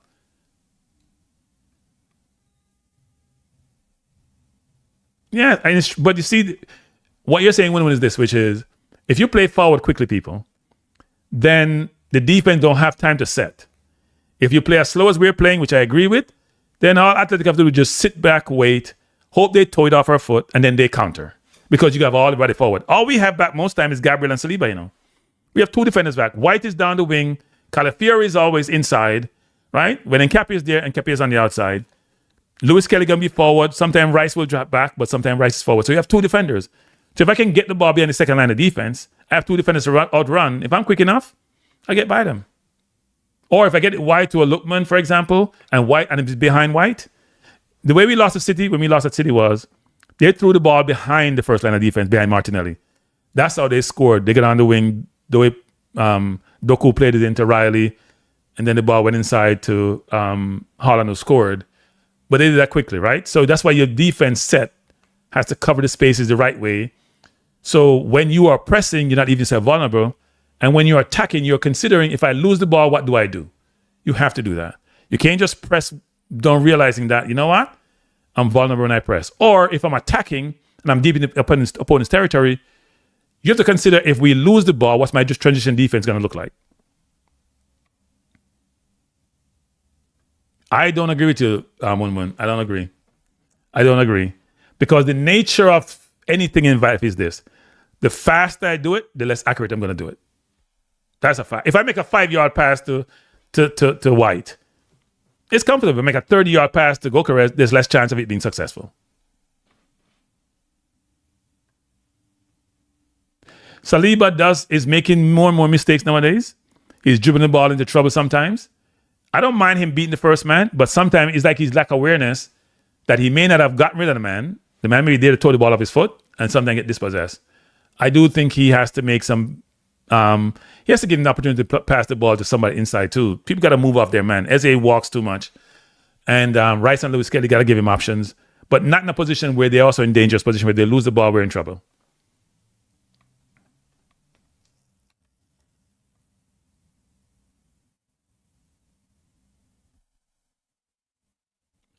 Yeah, but if they dominate the ball, that means they always play forward quickly. I don't watch Como, so I wouldn't know how they play.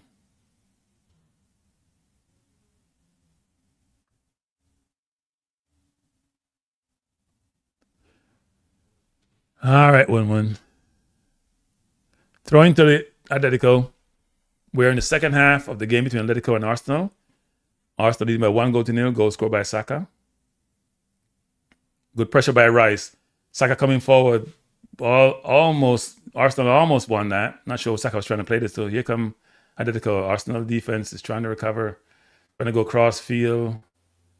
And Saka just getting out there. Atletico good cross in to Lookman. Lookman's going to try to come inside and shoot. Don't let him come inside and shoot.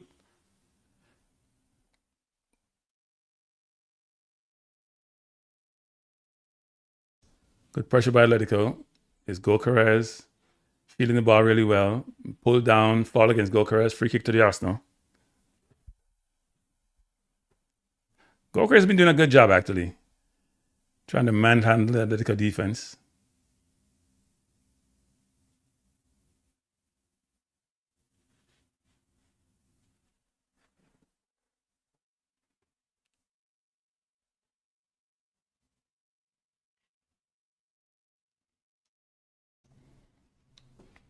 Arsenal taking his time, trying to slow the game down. Gabriel, ball into... Trying to go to Saka. He got manhandled. And a fall against... is it offside by Saka or a fall against Saka? Not sure. Free kick to Atletico. You just joined us. We're in the second half. After the game being played at Emirates Stadium between Atletico Madrid and Arsenal, Arsenal 1, Atletico 0. And by the way, no changes for Arsenal in the first half. No, at least I haven't seen one.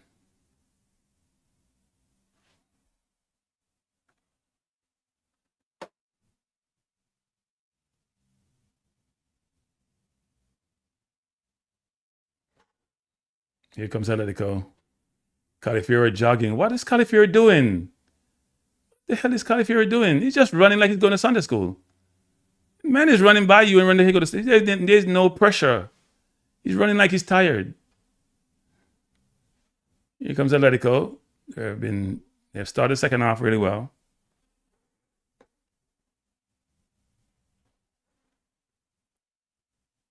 Oh, let's not talk about Man U 1-1. Come on. Amarin had no idea what he was doing. He's playing 3 at the back. He had no idea what he was doing. Let's not do a comparison there.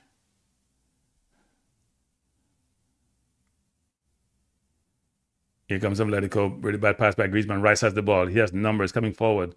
Gokares busting his butt going forward. Here comes Trossard. Should just go to Eze. He got pulled down. Should be a yellow card. But referee's not giving a yellow. Llorente pulled him down, but ref not giving a yellow. Really, referee? He turned him. He grabbed his shirt, pulled him down. Europe is weird. Like, Europe give penalty for nonsense, except to Arsenal, obviously. Especially in handball. And then they have clear, deliberate foul to slow the game down. And you give no yellow card. Like, it's weird, actually. Rules are different from all the EPL rules are. The rules are the same, but they apply differently. Free kick to the Arsenal. Rice looks like he's going to take that free kick. Gabriel trying to get the ball up. Trying to tell Rice where to go with, but they didn't. Lewis Kelly out to Saka. Saka plays the ball to Cross in the box. Gabriel is taken down. He's not complaining. And they're trying to hit us quickly. Ball headed up by Rice. Played out of bounds. That looked like Califiore throwing to Atletico. Let's see something here. Oh, Gabriel fell. Yes, pulling Gabriel left, right, and center. They're calling nothing.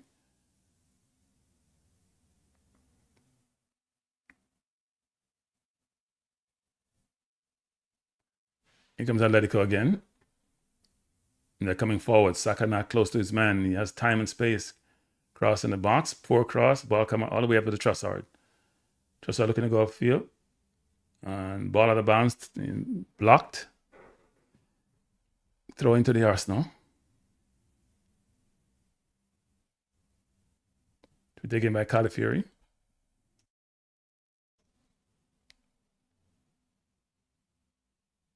And as usual, we take 30 seconds to throw the ball because that's what we do as Arsenal. Califiore throws it over. Gokares fell. And here comes Atletico.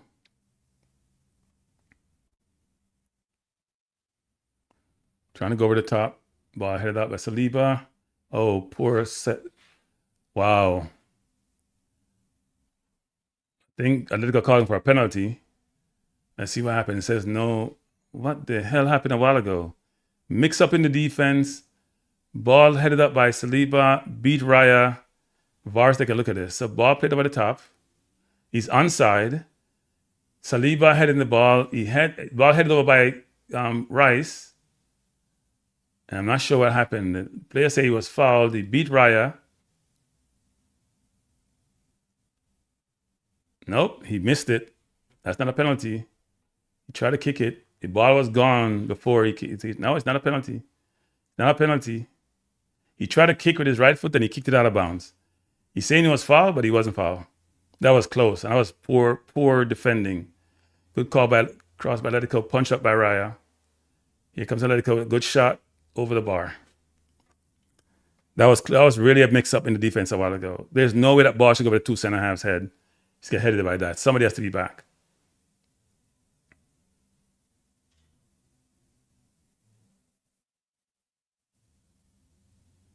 Somebody's back. That's a really bad mix-up by Arsenal. Yeah, they play the ball long. That's not. Come on, 1-1. Do better, 1-1. 1-1 be better. That's a 50-50 ball they played 1-1. That ball was played to nobody. That's not playing forward fast. That's just kicking and hoping. Let's not go there 1-1. I'm very surprised at you. You call that playing forward fast. I call it kick and hope. That's not playing forward fast. But PSG just play forward fast. That ball should just be headed up by Arsenal. That's not playing forward fast. Come on. That's kick and hope football. We don't play that kind of football in modern football. That has nothing to do with playing forward fast. That's not playing forward fast 1-1. You sort of confusing what playing forward fast meaning. You can have possession and play forward fast versus how slow we play. That's like kick and hope football. That's how Jamaica plays. What's Calafiori doing? Arteta, he needs to come, Arteta. He needs to get off the field. He's totally clueless nowadays. Good tackle by Arsenal. Calafiori is out of this. I don't know why you're putting Cappy on the field. You're leading. That's not rocket science.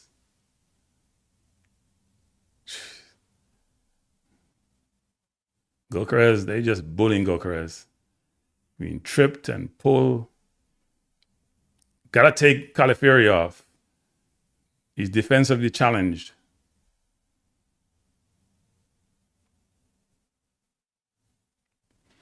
Here comes Atletico again. We're in the 53rd minute, and they're coming forward with purpose, and we're making mistakes.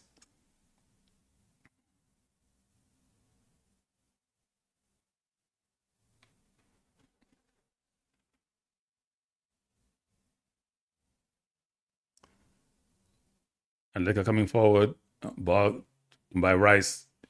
Here comes Rice, and Eze has Eze to the left, Trossard to the right. Rice coming forward. He places the ball into Trossard. The shot is blocked.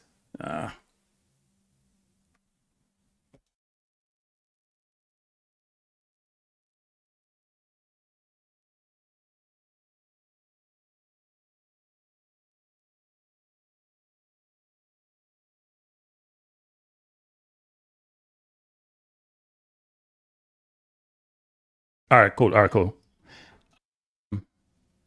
Oh, Arsenal falling asleep defensively. All right. Here comes Arsenal. Trossard. Good ball into Calafiori. Calafiori coming forward. There's no help. Where is Eze?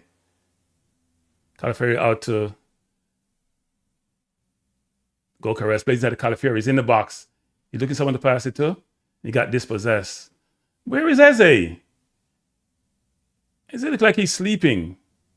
He may be asking to be taken off for Odegaard. I mean, got to be up the field. We have two people in the on the left side wide open. They're looking for someone to pass the ball to. They have no one. Eze should be sprinting into the box.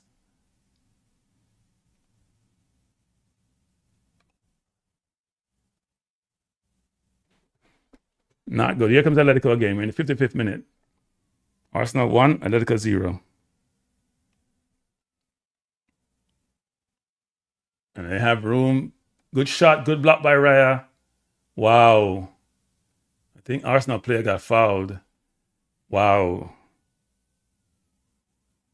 They're walking through us now. Literally walking through us. Griezmann came, he blocked it. Good block by Raya. Gabriel was there. Wow. I don't think Gabriel got fouled. We're now getting to be wide open. They're running through us. Arteta, we need changes, especially on the left side. You got to take off Calafiori. You're being stubborn, Arteta. It ain't rocket science. Calafiori is not, look like he's tired.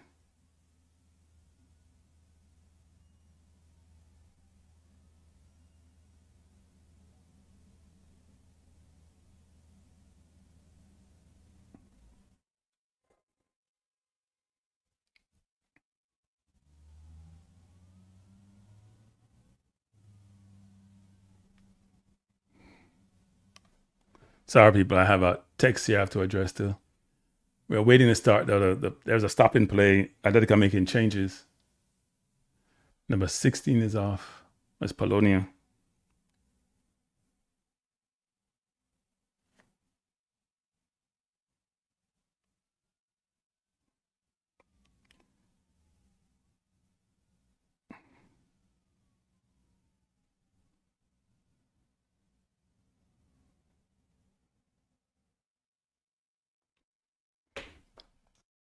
Arsenal making change. And Cappy coming on, Calafiori coming off, and it looked like Madueke coming on. Madueke coming on for who? I don't see who's coming on for. And I can't listen to the stream. Eze coming off. Yeah, Eze was a little bit out of the game, actually. So how the hell are we going to play this? We're going to play Saka. Oh, Odegaard coming on. So they're making 3 changes. Eze off. Look like Trossard off. And, or Saka off. Is Saka off? Or he's going to give the Saka, Madueke on. Or he's going to give the badge to Odegaard. Yeah, Eze is not in the game. Like playing at his own pace. And Calafiori just lost defensively, so it's a good change. It's like Saka is going to be off for Odegaard.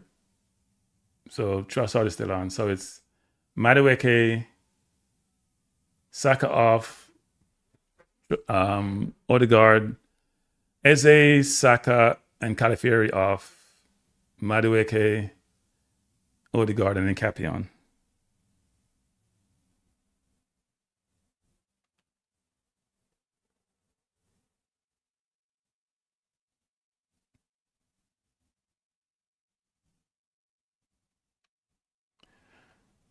Oh, foul on Lewis Kelly. Free kick to the Arsenal.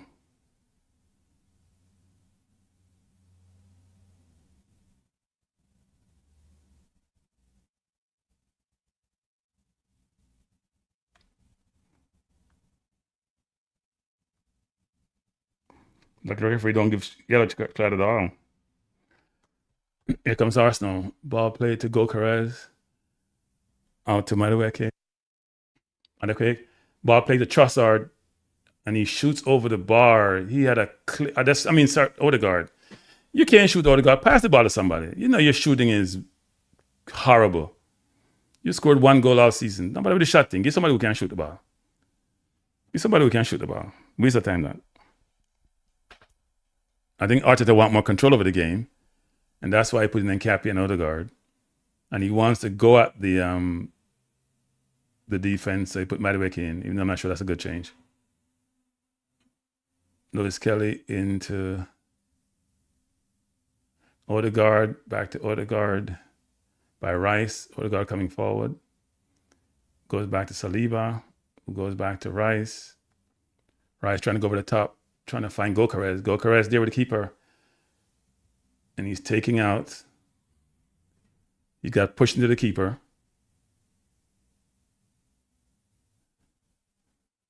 And Gokares is not happy.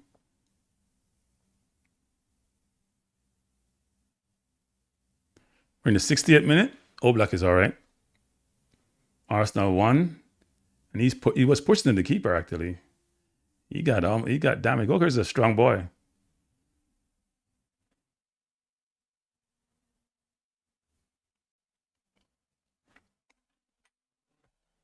Here comes Atletico again. They're doing a good job of getting the balls there between way up the field, and we're struggling. They're doing really much better second half. We're not as penetrative as we should be. Here comes Atletico. Odegaard pressing really high. I think Arteta wanted legs on the field. Let's see what happened to these legs.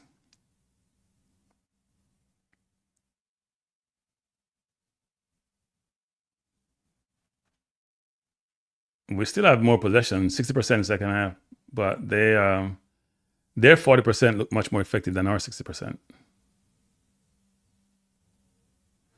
Here comes Atletico. They look really fit, and we're dragging a little bit. They're trying to go long. They're trying to come deep and then go long, isolate 2 against 2. Good head by Nkapie. Good shield by Trossard to Nkapie. Nkapie trying to go field to Gokares. He's being held. He's being held the entire game, and he's very mad at the referee. He's being held and pulled, and the referee is not calling it. It's ridiculous. Look at that. He's being grabbed and pulled and held and nothing. Referee not calling it at all. He's got to find a way to turn that defender, though. Arsenal down the wing. Good play by Gyökeres, throwing to the Arsenal, but the referee calls it against Arsenal. That looked like a hit off the defender. You're into it, the throw. Trying to go long. Really pretty poor by Nkape. Trying to win that ball. Good run by Madueke to cover. Here comes Atletico.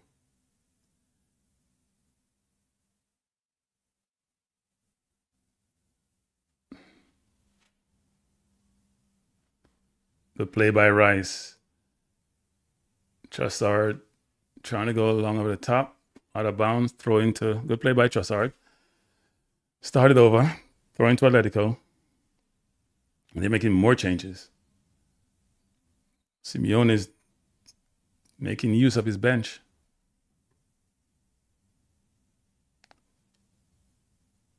Here comes foul against Atletico. I don't know what Odegaard is doing on that play. That's not smart.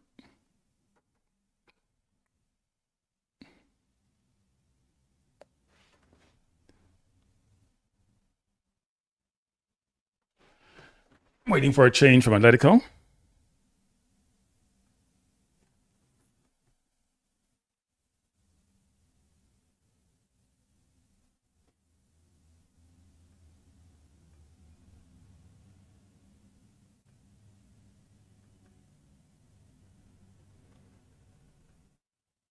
Free kick to Atletico. Taken by Griezmann in the box, headed out by Gabriel. Atletico retains possession, trying to go inside. Arsenal trying to pressure. I think we're struggling second half, actually.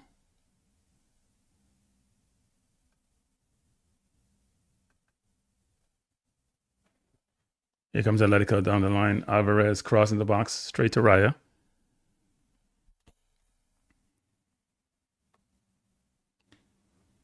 Rice with the ball coming forward. Doesn't have any option. Good run by Gyökeres, and he's very upset he didn't get that ball, and they should have played it. Rice, that's what Rice doesn't do. Play the ball subtly over the top. Here comes Nkape out to Trossard. Trossard coming forward. Goes inside, looking for a pass. Doesn't have any help. Has to go all the way back to Gabriel. Gabriel all the way back to Saliba. Saliba goes outside to White. White slows it down and goes to Odegaard. Odegaard to Rice. Rice to White. And we get that slow play that one has complained about. The sideway passing. Atletico now is going to do a very vigorous pressure, and we got to go long. Great talking about Odegaard has it. Should have gone on the line a while ago. He does. Go to Nkape. Should have put it in the box. Good cross by Nkape. What a miss by Gyökeres. What a miss. That's a big chance. If he got over that ball, it was coming with pace. Brilliant cross by Nkape. He has to score. That ball is going like a bullet. All he has to do is put his, just ease the ball down. Let's get over the top of it. Good pass by Trossard. Nkape put it right away, right between the two defenders. All he has to do is it's coming quickly, but he doesn't have the control over it. It's going like a bullet. Black would have no... Yeah, it bounced a little bit higher than he expected. But a player in his position has to put that in the net. That was there for the taking. Brilliant cross by Nkape. And Gyökeres has his hands on his mouth, but he has to score. He has to score. That ball was... In fact, it bounced brilliantly. You put your foot over it and block it. It's in the goal. Arsenal pressing. Atletico looking to go long. They do a better job going long than we do, actually. Because then they have numbers. Now, ball headed down. Odegaard trying to play it over to Lewis Kelly. Edge it up to Gyökeres. He's being pressured. Good pressure by Atletico. Really well to play out of this press. They're really composed on the ball, actually. Good pressure by Trossard. And then they try to go long. Ball headed out by Nkape. Plays out by Gabriel to Lewis Kelly, who's got fouled. Good call by the referee. Lewis Kelly gets fouled quite a bit. And Koke hasn't got the yellow card yet. It's ridiculous. He's been doing that all game. Look at this. Just jumping the player's back with his elbow. And he's been doing that all game. 1-1, get a rest, 1-1, get a rest. Yes, get a rest, 1-1. It was a counter 1-1 because they were pressing us. If the other team is pressing you and you're going to go behind them, of course it's going to be quicker going upfield. Lord, 1-1. You know, we have to take a break. He has to score that goal. The ball bounced. In fact, it bounced nice. That ball should be ricocheted in the net because it came at ridiculous speed. All you have to do is exit from composure as a player. He has to do that. Brilliant ball by Lewis Kelly. Brilliant. Just a little bit overhit. That was the pass. And Trossard should start moving earlier. That pass was a good pass. That's on Trossard. He has to get to that ball. Too slow. Too slow. Arsenal now pressing. I hope we don't press too high, and then get beaten behind. They're trying to create one-on-one up top. Here they go again. Gabriel is physical. Good play by Gabriel. The Trossard. Good pass by Trossard out to Rice. Rice should just go quicker to White. Took too long. So then he stopped it and slowed it down and give them a chance to recover. That's where 1-1, that should have been quicker 1-1. Rice had a chance to play forward, play to White and get it out the field quickly, and not sure what he did. Ball to Gabriel. Good ball by Gabriel into Lewis Kelly. Miscontrol. Kelly comes wide out to Trossard. Trossard had a pass down the line, has again to him. And Cappy should just go middle. He's trying to blow by his man. He's being blocked off. And then he made a stupid move of trying to go on the other side to win the ball. You're defending. You always go defend your goal first, and Cappy. That's not smart. It comes, poor pass in the middle. Shot by, who took that shot? Was that Ben White? No, that wasn't smart. We're not making some smart plays nowadays.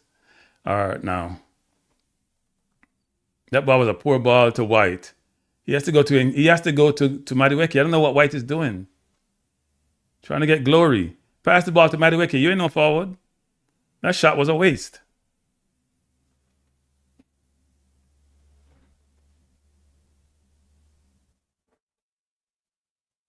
I don't disagree though, win-win, man. I know why you're arguing win-win. I don't disagree now. But I'm saying you can also play forward slowly. If you want to rest, if you want to take the air out of the ball, if you want to find if the team is playing back. Let me ask you a question, win-win. Somebody play a low block or mid block. Can you play forward quickly? How are you going to do that? When you don't commit men forward. You got to learn to keep the ball. Very important in football. Here comes Atletico again. I don't know if the change for Odegaard makes a difference, actually. I know Eze wasn't playing that well, but at least he's a danger to score. Odegaard isn't. Atletico coming forward, and no one is in front. Ball headed up, and Raya should be getting this. He does. Now he should be moving this quickly. When you win the ball like that, and there's 4 opponents up, that's when you should go quickly. Your goalkeeper should go quickly. I know what Raya trying to do. He's going to go long. So you wait until they're set then to go long, and then Gokares got to struggle. Good play by Gokares. Turn his man nicely. Coming forward. Plays the ball beautifully into Trossard. Back to Gokares. Gokares. Ball played to the bounce. Corner to Arsenal. Good play by Gokares. Gokares in the last 2 weeks has not played poorly.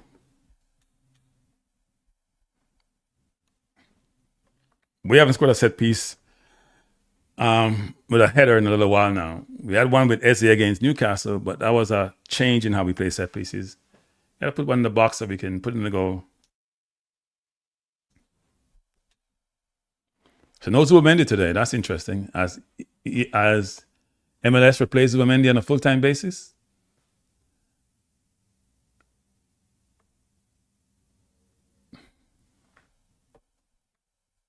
So let's see this corner.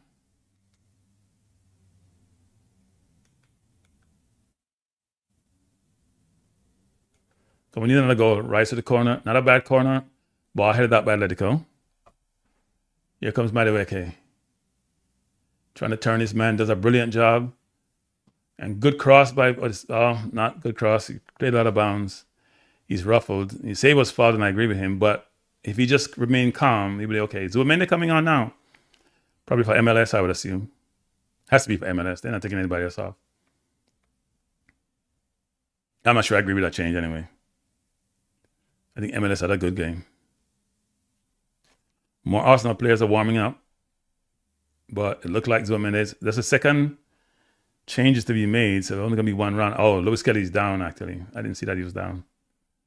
Lewis Kelly's down. Not sure what's wrong. Must be cramps. Yep, it's his calf. Cramps seem to be very pervasive nowadays.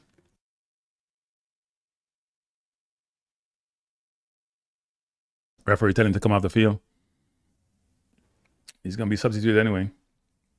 There's 1 minute would be on for Lewis Kelly. I guess he's going to go back to play the traditional 6, and then Rice will go to the full-time 8. Yeah, he has calf problem. At least when he come off, we're still leading.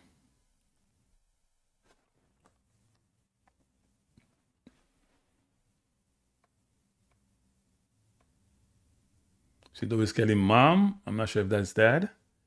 In the stand cheering. They have a video feed of them. So Zubin is on. Lewis Kelly's off. So second window Arsenal made changes. They made 3 previously with Saka, Eze, and Calafiori off, and then Cape, Odegaard, and Madueke on. Goal kick to Atletico. Ball headed out by Gabriel. Arsenal have 70 minutes to hold this lead and go back to Champions League final, which they haven't been forever. Good pressure by Odegaard. Ball played over the top by Oblak. Very good control. Good block by Arsenal, isolated one-on-one. Good pressure by Madueke. Ball out for a corner, blocked by White. Corner to Atletico. I don't know if we're getting tired or not, but sometimes they get behind us so quickly. And we don't do the same. Even though we did get behind and Gokares asked to score that goal. That ball was on a platter. Came in quickly, but it was on a platter. Corner by Atletico, headed out by Arsenal. Gokares still running hard in the 70th minute. Nobody on the outside covering. Corner by Atletico, headed down. Ball into Gabriel. He has a pass. Why don't you just play the ball? Just play the pass out wide, Gabriel. He's there to be played the ball to.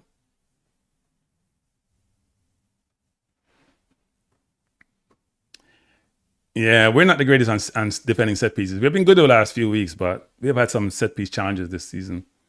Can't forget the couple of games against Brentford and against Sunderland. We've had some challenges, but we defended them well. Their crosses don't pass the far post. That's why they're struggling.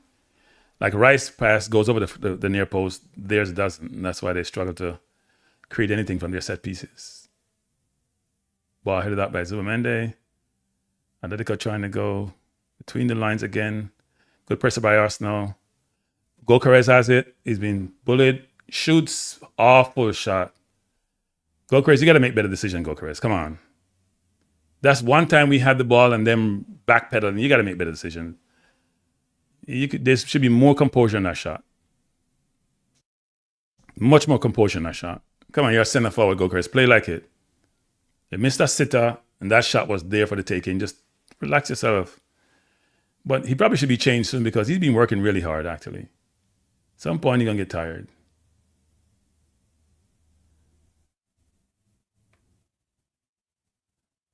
I know, Arsenal scrambling now. We're playing like we're rushed. A while ago, we had Nkap with an easy ball to play back to Raya. I'll give Saliba, and we just scrambling and playing nervous. Got to stop playing nervous.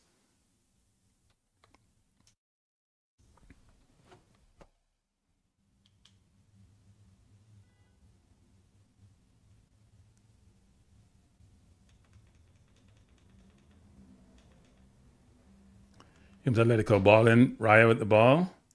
And Gabriel is down. Like he got hit in the head. Yeah, Gabriel is down. He got hit in the head. I hope it's not a concussion for him. We need him. Oh, Raya. Oh, wow. Raya's knee hit him in the face. Oh, that's not good at all. He may not recover from that. Raya's knee hit him in the face. And as usual, Simeone is having a nightmare on the sideline.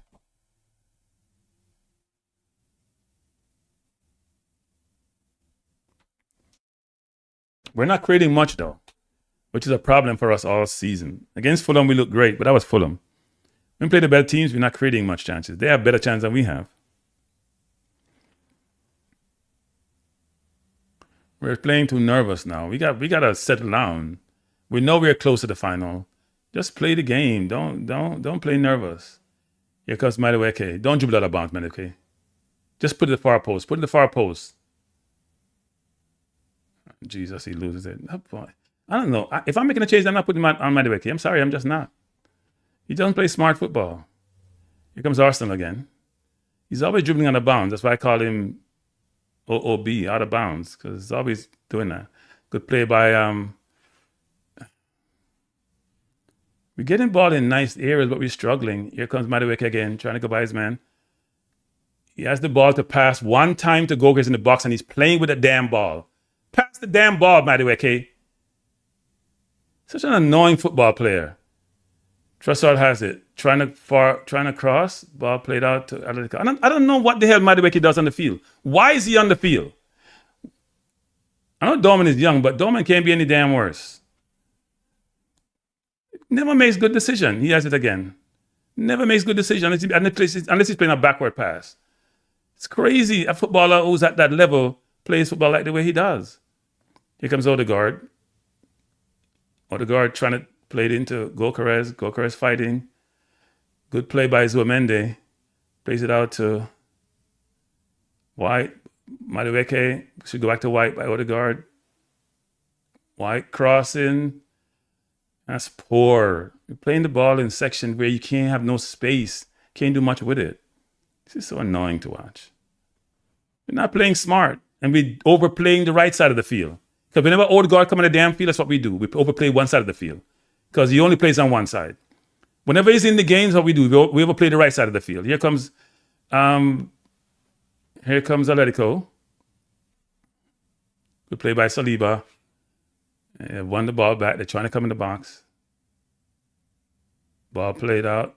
Controlled by Odegaard. Played out by Arsenal.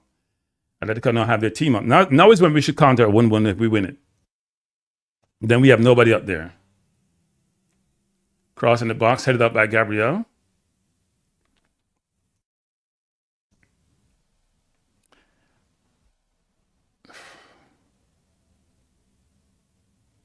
Here comes Atletico again. They have space and time. The Zuamende got nutmeg, ball played in. Cross played up by Raya.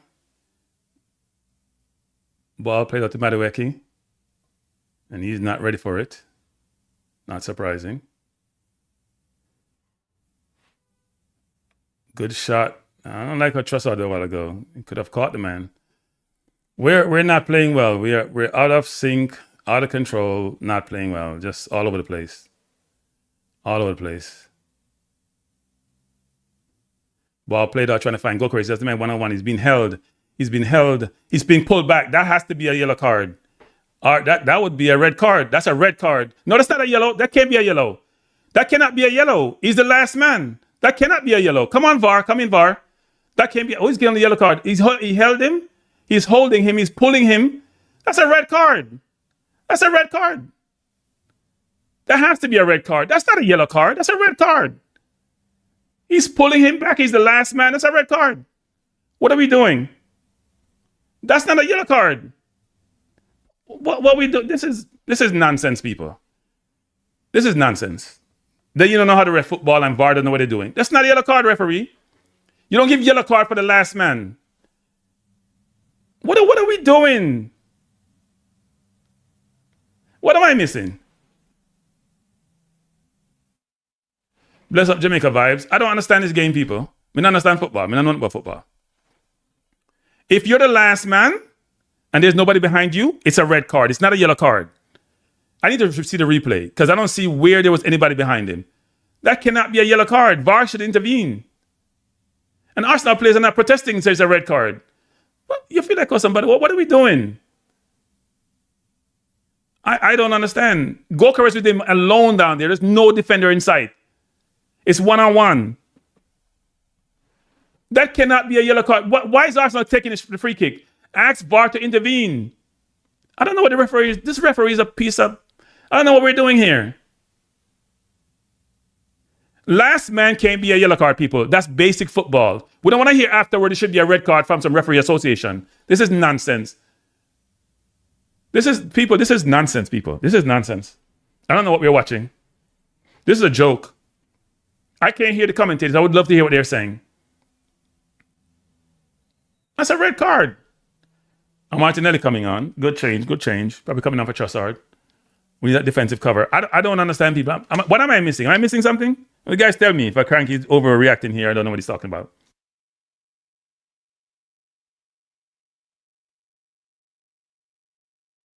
What I saw was a last man. People, when you're playing a game, if you're the last defender, it's like the goalkeeper is behind you. There got to be two people there for you not to be outside, right? If you're the last man and the defender turns you and it's called a foul, it cannot be a yellow card. Unless the defender is side, we could cover, then it would not be a goal scoring opportunity, right? Then it won't be a goal scoring opportunity. There's another defender there could cover for you. There is no defenders in sight. I know it's a little way up the field, but that's a player red card. If you're over the halfway, it's a player red card. I don't know what the hell we're doing. That is unbelievable. And then Arsenal players are not protesting as a red card. Wow. This is amazing. I don't know what's happening. I'm missing something. Goalkeepers again. It wasn't an offside. He got a yellow card. What the hell are we doing? Martinelli putting under pressure. I am confused. I am totally confused. See, I have somebody crying. Is that an Arsenal fan or is that an Atletico fan? Atletico fan. It's an Arsenal fan. Here comes Arsenal again. Martinelli trying to run by his man. Brilliant run by Martinelli. Corner to Arsenal. Martinelli looks like he has energy. 1-1. Thanks for the support, sir. I truly appreciate it. Thanks for supporting the channel. Good run by Martinelli.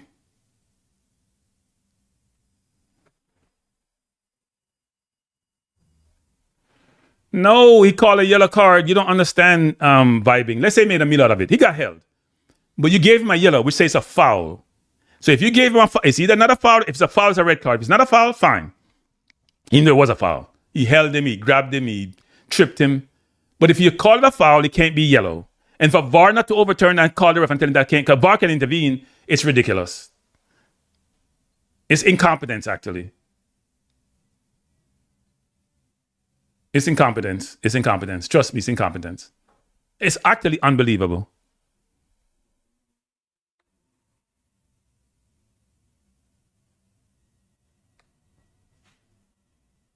Yeah.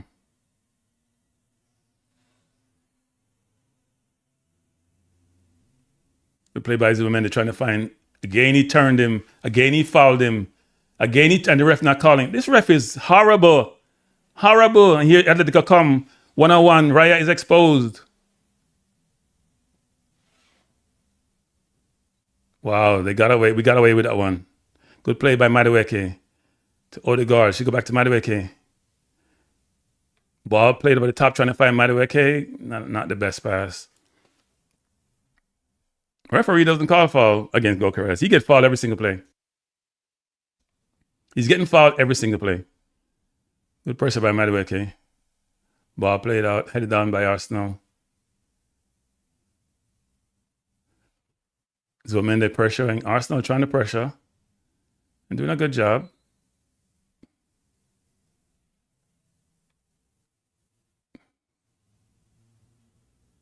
Oh, that's a bad foul on Gabriel. We're in the 86th minute of play. Arsenal is close to the promised land, but it's still far away because Atletico look dangerous periodically. And that they probably could have scored that goal by, was it at Serloff? He just kicked and missed. It was wide open. Wide open a while ago.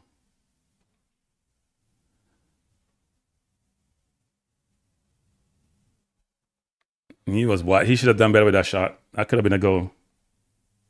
Yeah, they've got like 4 or 5 of them. We can't play against PSG. If we get through this, we can't play against PSG at Bayern like this. We won't get slaughtered.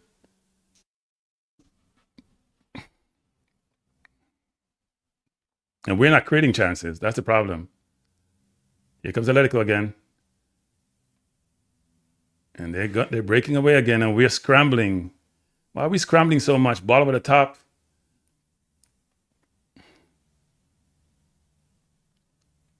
Good play by Nkape. Ball played out by Arsenal. And here comes Atletico again. We're in the 87th minute of play, and Goker is still running. Remind me of Gallagher the other day for Tottenham. Man, ran all game like 100 miles an hour. We're not talking about jogging, we talk about sprinting. Foul by Zubimendi. Good foul by Zubimendi. They need to start over. Our defense is too open. They're desperate to score. We got to play smarter. We have to be able to get another goal.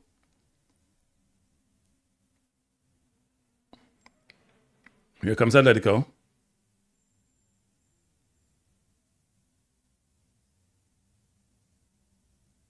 We're in the 88th minute of play. Arsenal leading by 2-1 in aggregate. Atletico dominating possession now, coming forward again.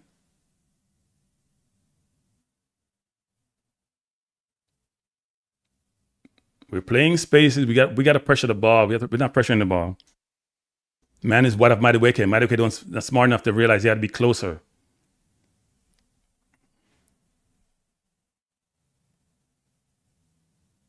Here comes, nobody's pressuring the ball. He has a chance to shoot, but it's a hopeful shot over the bar. 89th minute.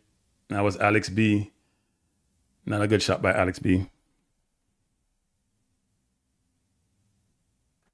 Now, I would agree with that 1-1. They probably created more 5 shots. They created about 2 or 3 in the first half and about 4 in the second half. We haven't created enough chances. And not just because we're just playing slow ball, it's because the players up front just making bad decisions. We're not getting... I don't understand how we're playing. We play with so much 2 defenders back most of the time, right? Because our left and right back will all go forward. And yet you should be having more of the ball in dangerous position. Controlled by Martinelli inside. Good turn by Odegaard. He's being held. He's coming forward. He plays it into Martinelli. Martinelli back to Odegaard. Odegaard back to Martinelli. Bad pass by Odegaard. Not enough pace on it. Good pressure by Gabriel. Gabriel is such a physical player. We're in the 90th minute. And a foul against Atletico. They're taking the free kick quickly. Let's see how much minutes. 5 minutes, I think. Is it 5 minutes? I think it's 5 minutes on the board. Or 6 minutes, one of them. 5 minutes of extra time. So Arsenal is 5 minutes from Champions League final.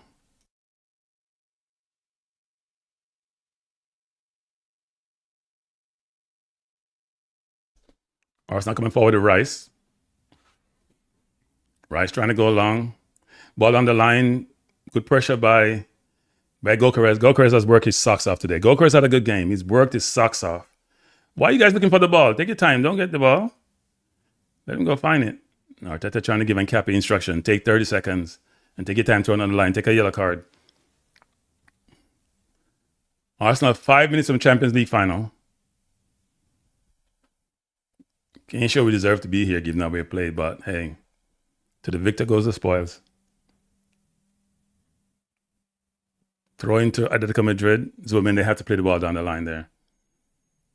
There's a lot of players on the sideline, Atletico players. Throw into Atletico. Good play by Arsenal. Madueke needs to go get out to that man out wide. They're running somebody out wide on the left all the time to create that mismatch out there. Madueke is tucked in too deep. Here comes Atletico over the top. Ball out of bounds. Throw into the Arsenal. Goal kick to the Arsenal. Arsenal has 3 minutes left. And Emirates is nervous. Atletico fans are crying. They came with the Arsenal fans, believe they're there, but they're not there yet. They're not there yet.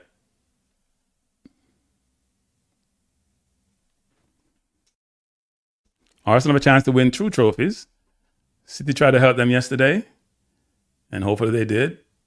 And today, Atletico, from a opportunity standpoint, didn't take their chances.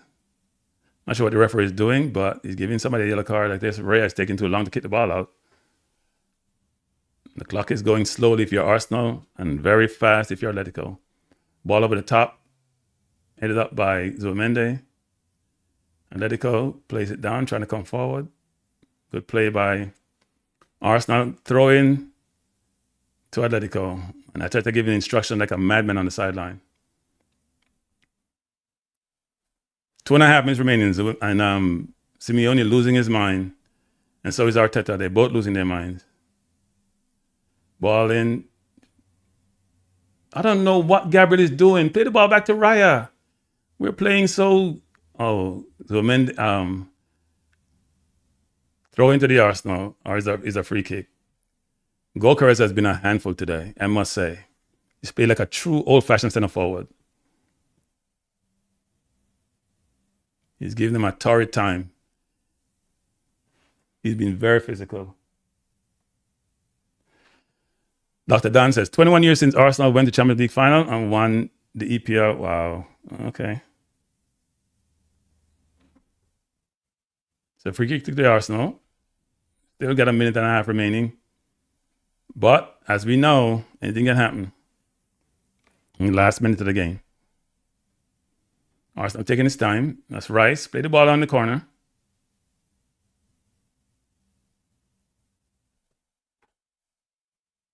Ball is played down to the corner to Gokares. It's out of bounds. Throw into Atlético Madrid. They're deep in their half. They only have a minute and something remaining. Ref may play up to 6 minutes. For Arsenal, they try to delay the game. It's actually raining in North London like it normally is. Ball headed up by Arsenal. Played on by Zubimendi. Play up by Atletico. Here comes White. Headed out. Odegaard chasing. No ball play now. We're just kicking the ball down the field with a hope. Martinelli pushed out of bounds. That's not good. That's not good. And you're trying to find the ball. A referee is telling him to hold up. And they're telling him to, Atletico complaining about the clock. Yellow card to who? Yellow card to the bench for Atletico. And also to Koke, the captain for Atletico. Or is it Calafiori got a yellow card? Not sure. Ball throw down the wing. Headed up by Arsenal. Another throw to Atletico. The 5 minutes are probably going to be up, but I think he's going to put about a minute extra time. It's crazy out there. They can't find the ball. And Simeone everybody's losing their mind, people. Everybody losing their mind. There's only going to be one victor. 5 minutes are up. Let's see what happens. Calafiori is being sent away because I think he got into it with somebody. It's crazy on the sideline. Why is Calafiori getting involved? You're getting a yellow card? Really? Throw into Atletico. Arsenal plays it up. Arsenal won. Game is over. Arsenal won. Atletico 0. So Arsenal are in the Champions League final. Good win, Arsenal, but we're just scrambling to get to the finish line, people. Scrambling. So Dr. Dan said, this year you'll win the EPL and go to the champs. Won't win the champs, though. You know, people, I find that interesting. So didn't we beat Bayern during the year? Dr. Dan, what's the game with Bayern? People, don't let all this offensive game fool you. Arsenal is a good team. They got the Champions League.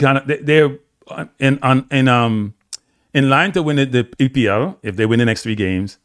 And they're in the Champions League final. They must be doing something right. I know it's not pretty football. I know we're not creating chance like we should. I know the other teams are taking their chances. But come on.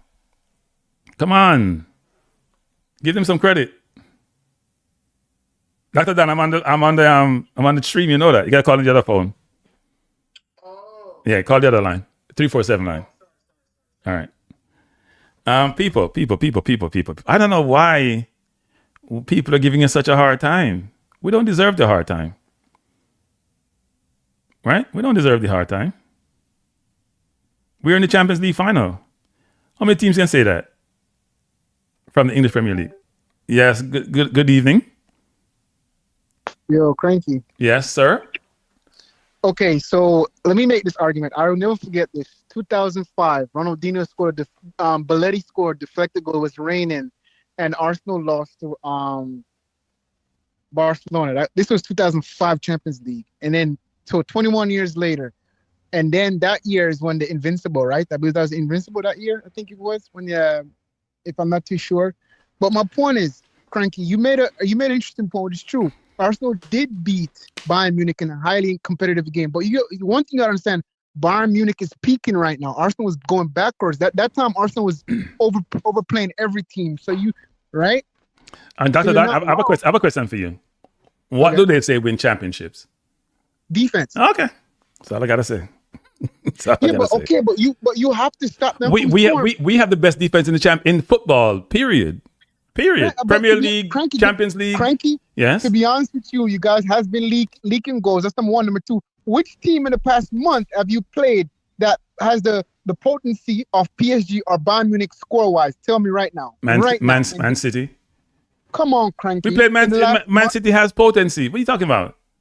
Cranky, Man City is inconsistent. You're looking at teams. You have the potency of PSG. PSG has roll of time. That's the whole French team right there. And you have Bayern Munich, who has Elise, and nobody can stop. These are what Elise did the PSG back. So you know in life, Superman has kryptonite, right?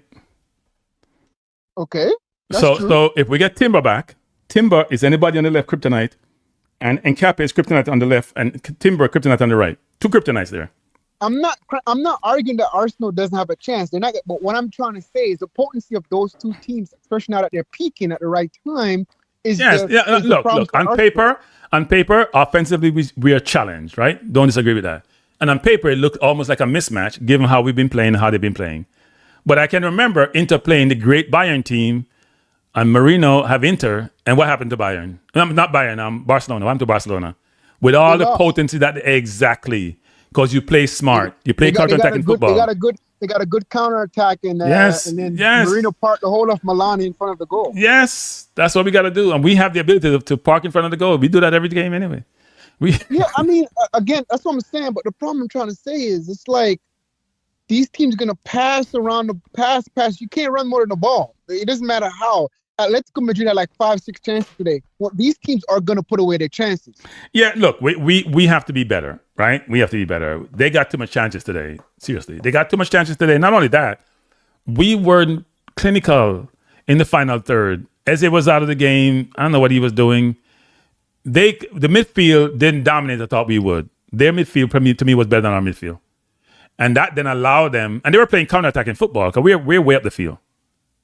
Right? But at the end of the day, I think with a good defense, you can win games, no matter how good the other team is.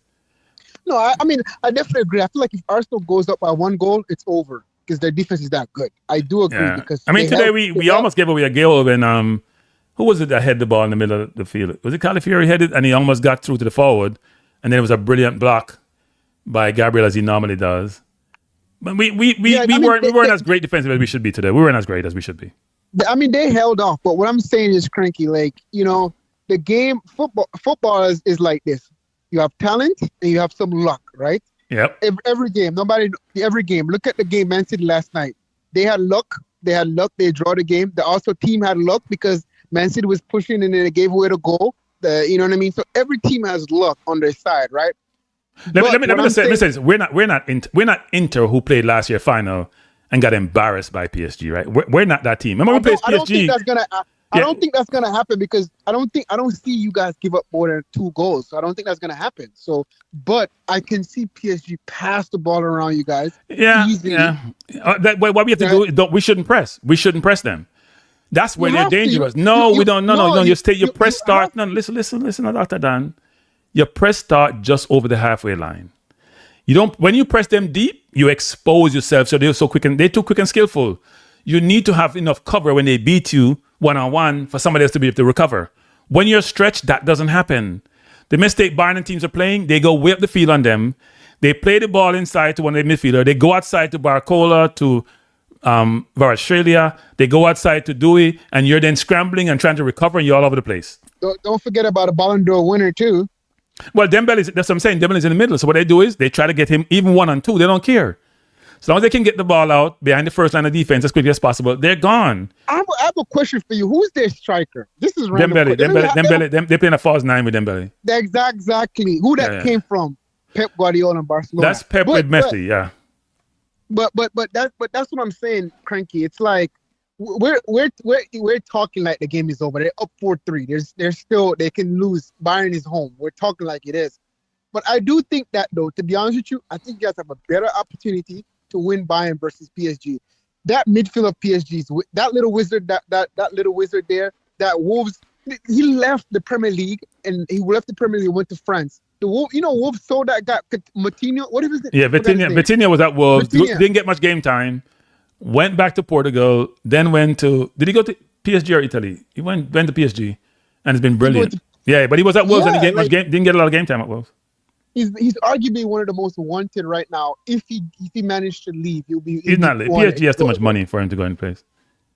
Yeah, so I do think that like you guys will definitely beat Bayern if Bayern. I think you guys have a better opportunity to beat Bayern, mainly because you guys beat them already. You guys know their strength. But I'm telling you, man, Luis Diaz is playing much better. You have I don't know. Luis Diaz didn't play against us actually. He was on a red card then. Exactly. I don't know how England make what you call get out of their grass. What's his name? Elise. I don't know why they didn't. He wanted to go to France. He wanted to play. France. He wanted to play for England. They just didn't call him. He did many interviews. They didn't call him. He wanted to play. Oh yeah. They didn't call him. Well, he was at. I think he was at Arsenal. You know. He was at Arsenal. He got rejected. He got rejected by Arsenal. Eze got rejected by Arsenal. Kane got rejected by Arsenal. You know how much players we reject? He was U21. He played U21 for them. Okay. He played U21 for them. All of them. They all got. But the point is, he's playing really well. He gave the Portugal left back a hard time last game. I've never seen a player give him such a hard time. Good. He destroyed Mendes. He destroyed him. He destroyed him. Exactly. He didn't give him a hard time. He destroyed him. Mendes is literally the best left back in the world right now. And we got to be careful. When we make those statements, we got to be very careful, people. He's the best total left back. He's not the best defender. And that's part of his problem. He's not the best defender. He's brilliant going forward, and he's a very good defender, but he ain't the best. And Cap is a better defender than him. But holistically, in terms of left back, yeah, but we got to be very careful when we think about matchups. And Cap wouldn't get beaten as much as he got beaten against Olise. First of all, and Cap can play in your body. Yeah, he's a good reader of the ball. He's very strong. So, yes, you're right. But he doesn't. But Mendes is a brilliant player. Mendes and they have two of the best. Frankly, they have a very good team.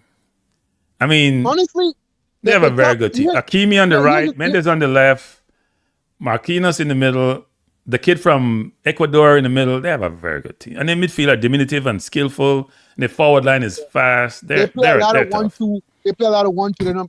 Here's the thing. I think that, Cranky, the top three team that's been the most consistent in Europe this year is in the semifinals. So that's true. That's true.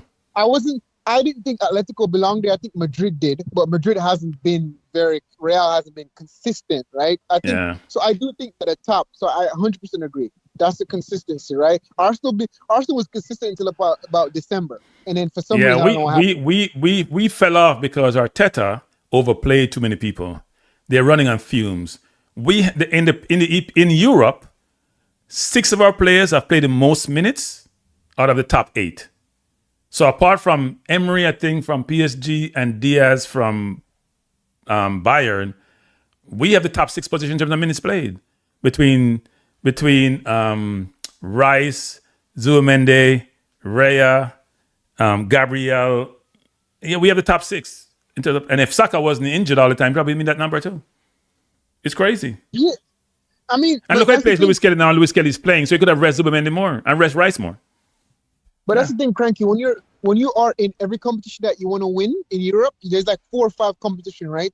You are gonna get injury. It's 38 game season on top. Listen, it's an 8 month period. It's a whole season, 9 months, 9 month season. So you only get, and then you have international break too. So these players these players gonna be injured a lot because World Cup is right then. So they're they're gonna go right into season starting this. So you expect that. So that's where a big squad come in. However, you have too much of a big squad. Players get disgruntled because everybody wants to play. Yep. Well, think about if you're Zubimendi, you played all year and you come to this big game and you're in the bench. You're in the Yeah. yeah, So, one was saying he has runner players in the ground. He does. And he has players who can actually play. I mean, Lewis Kelly was supposed to be in the midfield from ever, spelling people. Norgard doesn't get much game time. He was captain at Brentford. He just run the. At least what he's doing now, this is when he's managing minutes, when the season's almost over. So you see him taking off Saka after 50 minutes. He's managing the most important part of the season because he's managed the Champions League. The good thing is you guys have 3 weeks to rest. I think when is it again? May something, right? Yeah, end of May. May 20. When is Champions League final? May 20 something. May 20. What is it? I don't remember. Whatever it is, but 3 weeks. And you gotta understand, some of these players they're gonna play. They don't want to get injured too. So imagine if you get injured. The problem is we can't afford that because unlike the other teams like Bayern and PSG who have won the league already, basically, we're fighting for a league title. It's Saturday, May 30th, so it's end of this month. So we have 3 games before then. But you also got to understand, a lot of these teams who win the league so long ago, the rest of their players they get out of form. But then Arsenal going in there rampant, fresh, in form. So yeah, because you realize that over the years, a lot of teams who won their leagues earlier, they rest their players. It take them a long time to get back in the game, right? Because you know the thing is, what I've known in your body is cranky. It will take you 6 to a year to get in shape, but as soon as you start moving, you get back in shape. So it takes you a long time to get back, get your touch back, all that stuff. So that can be work against those teams as well. Yeah, no, I mean that's a possibility. I still think at this time of the season, rest is the most important thing. That's why people get the whole summer off to go rest, and they won't be. Players going to be killed next year because you're going to play the World Cup. You go deep in the World Cup. You got to start preseason in July. When do you get rest time? You probably get a week or 2 off if you're lucky. So you're going to bring those players back late, and then they start the season behind and become challenging. Here's Arsenal. To me, Arsenal don't care about next season. As long as they win this year, Arteta will get a statue in front of the Emirates. Well, if we win the Premier League and lose the Champions League, I can live with that. I would like to win both, but I'm not overly greedy. Yeah, look, okay, let's look at this. Look at the past couple seasons. Listen, Liverpool won the league. They were trash this year. So as long as you bring a championship to the owner in the past 20-something years, he'll take it. Who cares what if Atlético doesn't win it next year? Then no. And they got a good chance to win it next year because I think Pep might be leaving this year. So then they have a good chance to win it again. No. Next year, Man City have to answer those 15 or 13 charges. They got to answer those charges. Okay, sure. So that's what I'm saying. So they have an opportunity to go back to back there. Yeah, but Liverpool going to retool. Man U going to retool. Remember last year after Liverpool won and they spent 450 million, everybody says it's all over. It doesn't really work out the next year. Every year is individual year and separate year. Yeah, but that's what I'm saying. But for now, it doesn't matter as long as Arsenal win this year, it doesn't matter because every year they're becoming second. So look, it doesn't matter if they win, right? It doesn't matter. Klopp didn't win until he was in his 5th season. This is Arteta's 6th season, I think. So he's right there. Klopp didn't win anything. And on top of that, Klopp won the league and then they lost it. He didn't win it the following year. So it doesn't matter as long as you get him a championship. You know what I mean? You have some credit in the bank. Arteta has a lot of credit in the bank. He's not going anywhere. Now, if he wins the EPL, he's not going anywhere. I mean, look, the being a manager in the Premier League can burn you out really quickly. That job takes years off your life. Years off your life. No matter what role you're in. If you're Pep, if you're Arteta, because think about it. You're in the Champions League, if you're Pep, games are stressful. Stress can age you. And I'm sure you got to think football 24/7. There's no break. Think about it. When do you get a break? You can't even go party. You get no break. You're playing games twice a week. Sometimes like City going to be now every 3 days. You got to prepare for every single team you're preparing for. Luckily for him, they dominate possession 1-1. So he has less. You don't have to worry about as much preparation to think about counter-attack or transition football. He said, go out and roll the ball and play. All right? And look at the bright side too, Cranky, right? This year is not going to be, next season is not only going to be mad on Arsenal, right?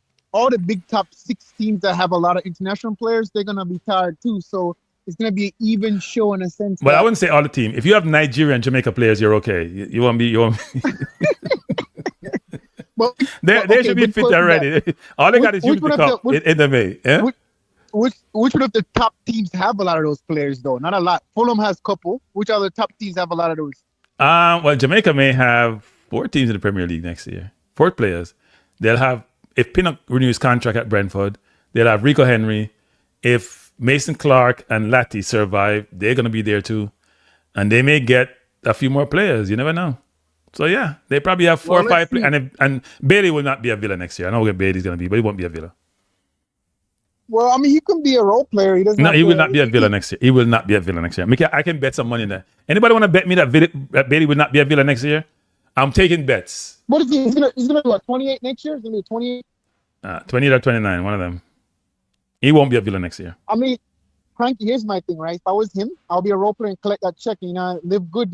Bring that money to Jamaica. Live like a king. Listen, at a point, right? Football is this. Football is a job, able to provide for your family, right? So at a point, you know what? Listen, you know what? I'm gonna get some money. If you're getting 250, 150 pounds a week, send that to Jamaica, live my life. You know what I mean? If I don't win, I don't win. At least I could provide and I have something to fall back on. If I was him, I'll be a role player. I mean, that's it. Or he can go to Saudi League and there's no tax. That money's not taxed. Somebody said Bailey going to France. I don't know where he's going, but he won't be a Villa. That's for sure. Not even close. But look, at the end of the day, we're in the finals, people. Arsenal is in the Champions League final. If you're an Arsenal fan, for the last 4 years, you have given fans something to cheer about. We haven't won trophies, but we've always been in the mix. This year, we have converted the mix to possibly winning 2 trophies. I think we're going to win 1. I hope we win 1 at a minimum. We have to win 3 more games, but offensively, we got to do better. We got to do better. We took 1 shot to the goal that was saved, and we got a ricochet. Luckily, we have this defense, which is not impregnable. We have a brilliant goalkeeper, a brilliant back 3 or 3.5, because I don't think Brent White is brilliant. And the manager has been making more changes that he's been making for a long time and making quicker changes. Today, I was screaming for Nkapia, and Nkapia came on. It was so obvious he should put Nkapia on. I think he waited a little bit too late. But he made the change maybe the right time, with the right situation, and got the right outcome. So Arteta, you've been much better as a manager, because I always struggle with his game management. I always think his game management is not the best. But hey, we have a good outcome. All right, Dr. Don. Thank you. Congrats, man. Yeah, man. Thanks. Appreciate it. Yeah, man. Bless up. Appreciate it. Thanks. All right, everyone. We're going to close the stream down. I'm going to say a couple of things before I go. One is, those of you who are Arsenal haters, I hope we win 2 trophies so you can eat crow. And you call us bottlers. You have things on social media about how bottled we are. We're in the final. And we're not Inter. So when we lose, we're playing 1 or 2 brilliant teams. What we're going to play, and by the way, people, I may stream the game tomorrow. I may stream the PSG Bayern game. It's such a brilliant game. It'd be a shame for me not to stream it, but I may stream it. Should be a brilliant game. But we're in the final. May 30th. Come see us. Saturday. Should be a brilliant game. For the Premier League, I am cautiously optimistic, because we're known to give away situations. Remember, we lost at home to Bournemouth? They're a good team. They haven't lost in about 16 games, but still, we should not be losing at home to Bournemouth. And we were leading at one point when Liverpool was playing Man City and up by 1 goal. We'd have been 9 points clear. That didn't work out, right? They caught us. They dropped points yesterday. Could have lost that game. Don't know what Everton was doing on the second goal. But we have a chance to beat West Ham this weekend, go beat Burnley at home, and then go to Crystal Palace, who will have a game if they're in the finals of the Conference League 3 days later. They will not play their best team. We should be able to beat them at home. So we're in a good seat. And if we draw a game, City has to win all the other games, right? If we win 2 and draw 1, they have to win all the other games. Otherwise, hey, we got them. So bless up, everyone. Thanks for being here. One when the last word says, I think we will win 1, but 2 is definitely possible. Anything can happen in the final. Yes, and we're not afraid of nobody. Right? We're not afraid of nobody. Flash believe we win 1 is a wrap. I'm not answer that, Flash. When I say we're not afraid of nobody, because we believe we have quality players, I need to get some of my players, though, and I love Lewis Kelly playing now. I wonder if Arteta will go more defensive or offensive in the final. We'll see, but it doesn't matter. Anyway, everyone, thanks for joining. Before you go, hit the like button, share the channel, and subscribe. Have a good evening. Peace out.